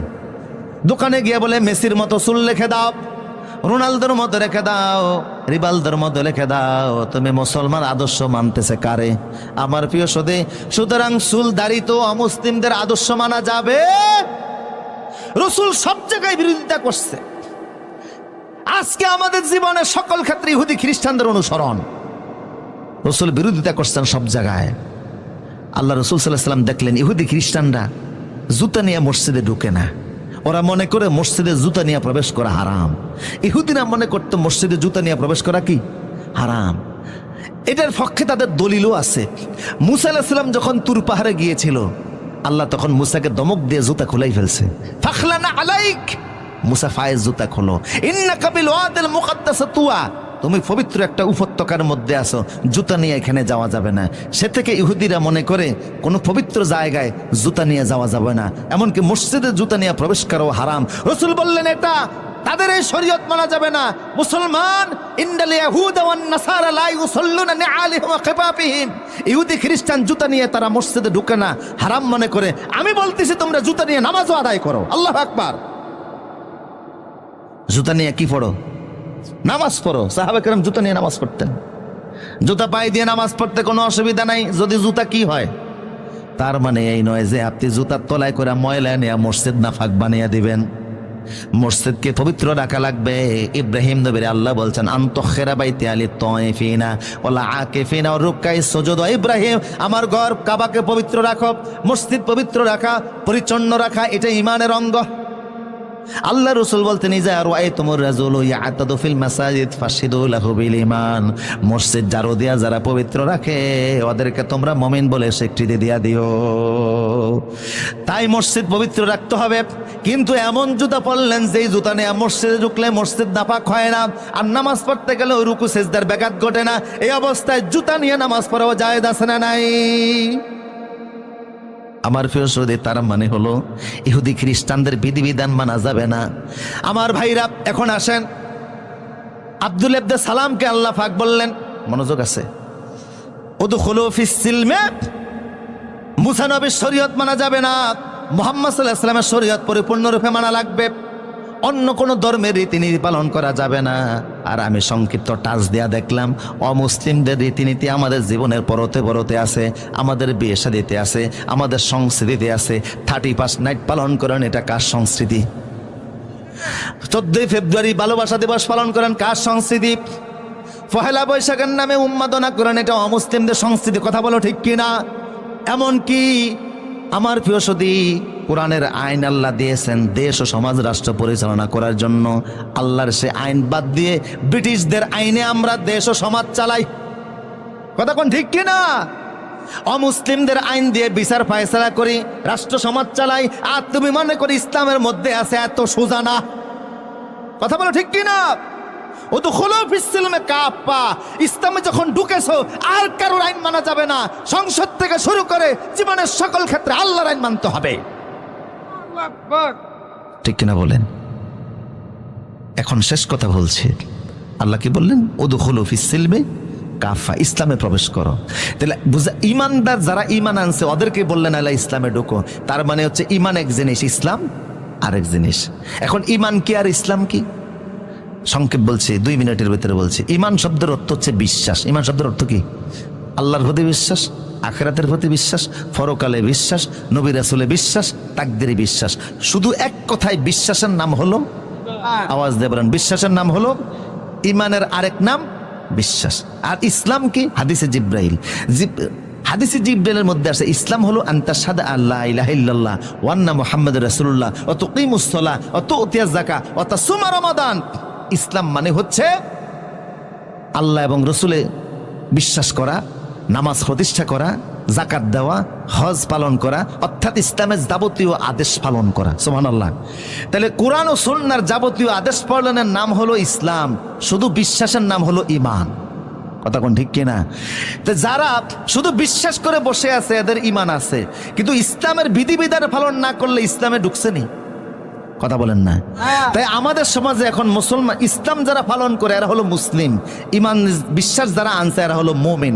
আমাদের সমাজে এখন মুমিন বেশি না মুসলিম বেশি? কথা কন না? মমিন বেশি। কথা কোন ঠিক কিনা? শুধু বিশ্বাসের নাম হলো ইমান, আর ইসলামের যাবতীয় পালন করার নাম হলো ইসলাম। আমাদের সমাজ এখন ইমানদার বেশি, মুসলমান আমরা কয়জন? কোরআন ও সুন্নাহর যাবতীয় বিধিবিধান পালন না করা পর্যন্ত ইসলামে প্রবেশ হয় না। যখন আমরা আল্লাহর কোরআনের সব বিধান মানব, তখন আমি ইসলামের সকল কিছু মানতে লাগলাম, আমি খাঁটি মুসলিম হয়েছি। কথা কোন ঠিক কিনা? এই জন্য ইমানদারের বহু উপরে মুসলিমের দাম। আমরা ইমানদার হইতে পারছি, মুসলিম হতে পারি নাই। তাই আল্লাহ বললেন আগে ইমান আনো, তারপর ইসলামে প্রবেশ করো। আগে হচ্ছে ইমান, পরে কি? ইসলাম। ওয়ালা তাত্তাবিউ খুতুওয়াতিশ শয়তান, কাফের মুশরিকদের অনুসরণ করো না, সে তোমাদের প্রকাশ্য শত্রু। আল্লাহ আমাদের সবাইকে এই সূরা বাকারার 208 নম্বর আয়াতের ভিত্তিতে যে কথাগুলি বলেছে আমল করার তৌফিক দান করুন। আজকের প্রধান মেহমান তিনি কিছুক্ষণের মধ্যে আসবেন, হুজুরের আলোচনাগুলি শুনে যাবেন। আমার অত্যন্ত শ্রদ্ধা। আমারও যদি কেউ বাংলাদেশে জিজ্ঞেস করে আপনার প্রিয় আলোচক কারা, প্রথম তো আমি বলবো মাজলুম, কোরআনের 60 বছরের মুফাসসির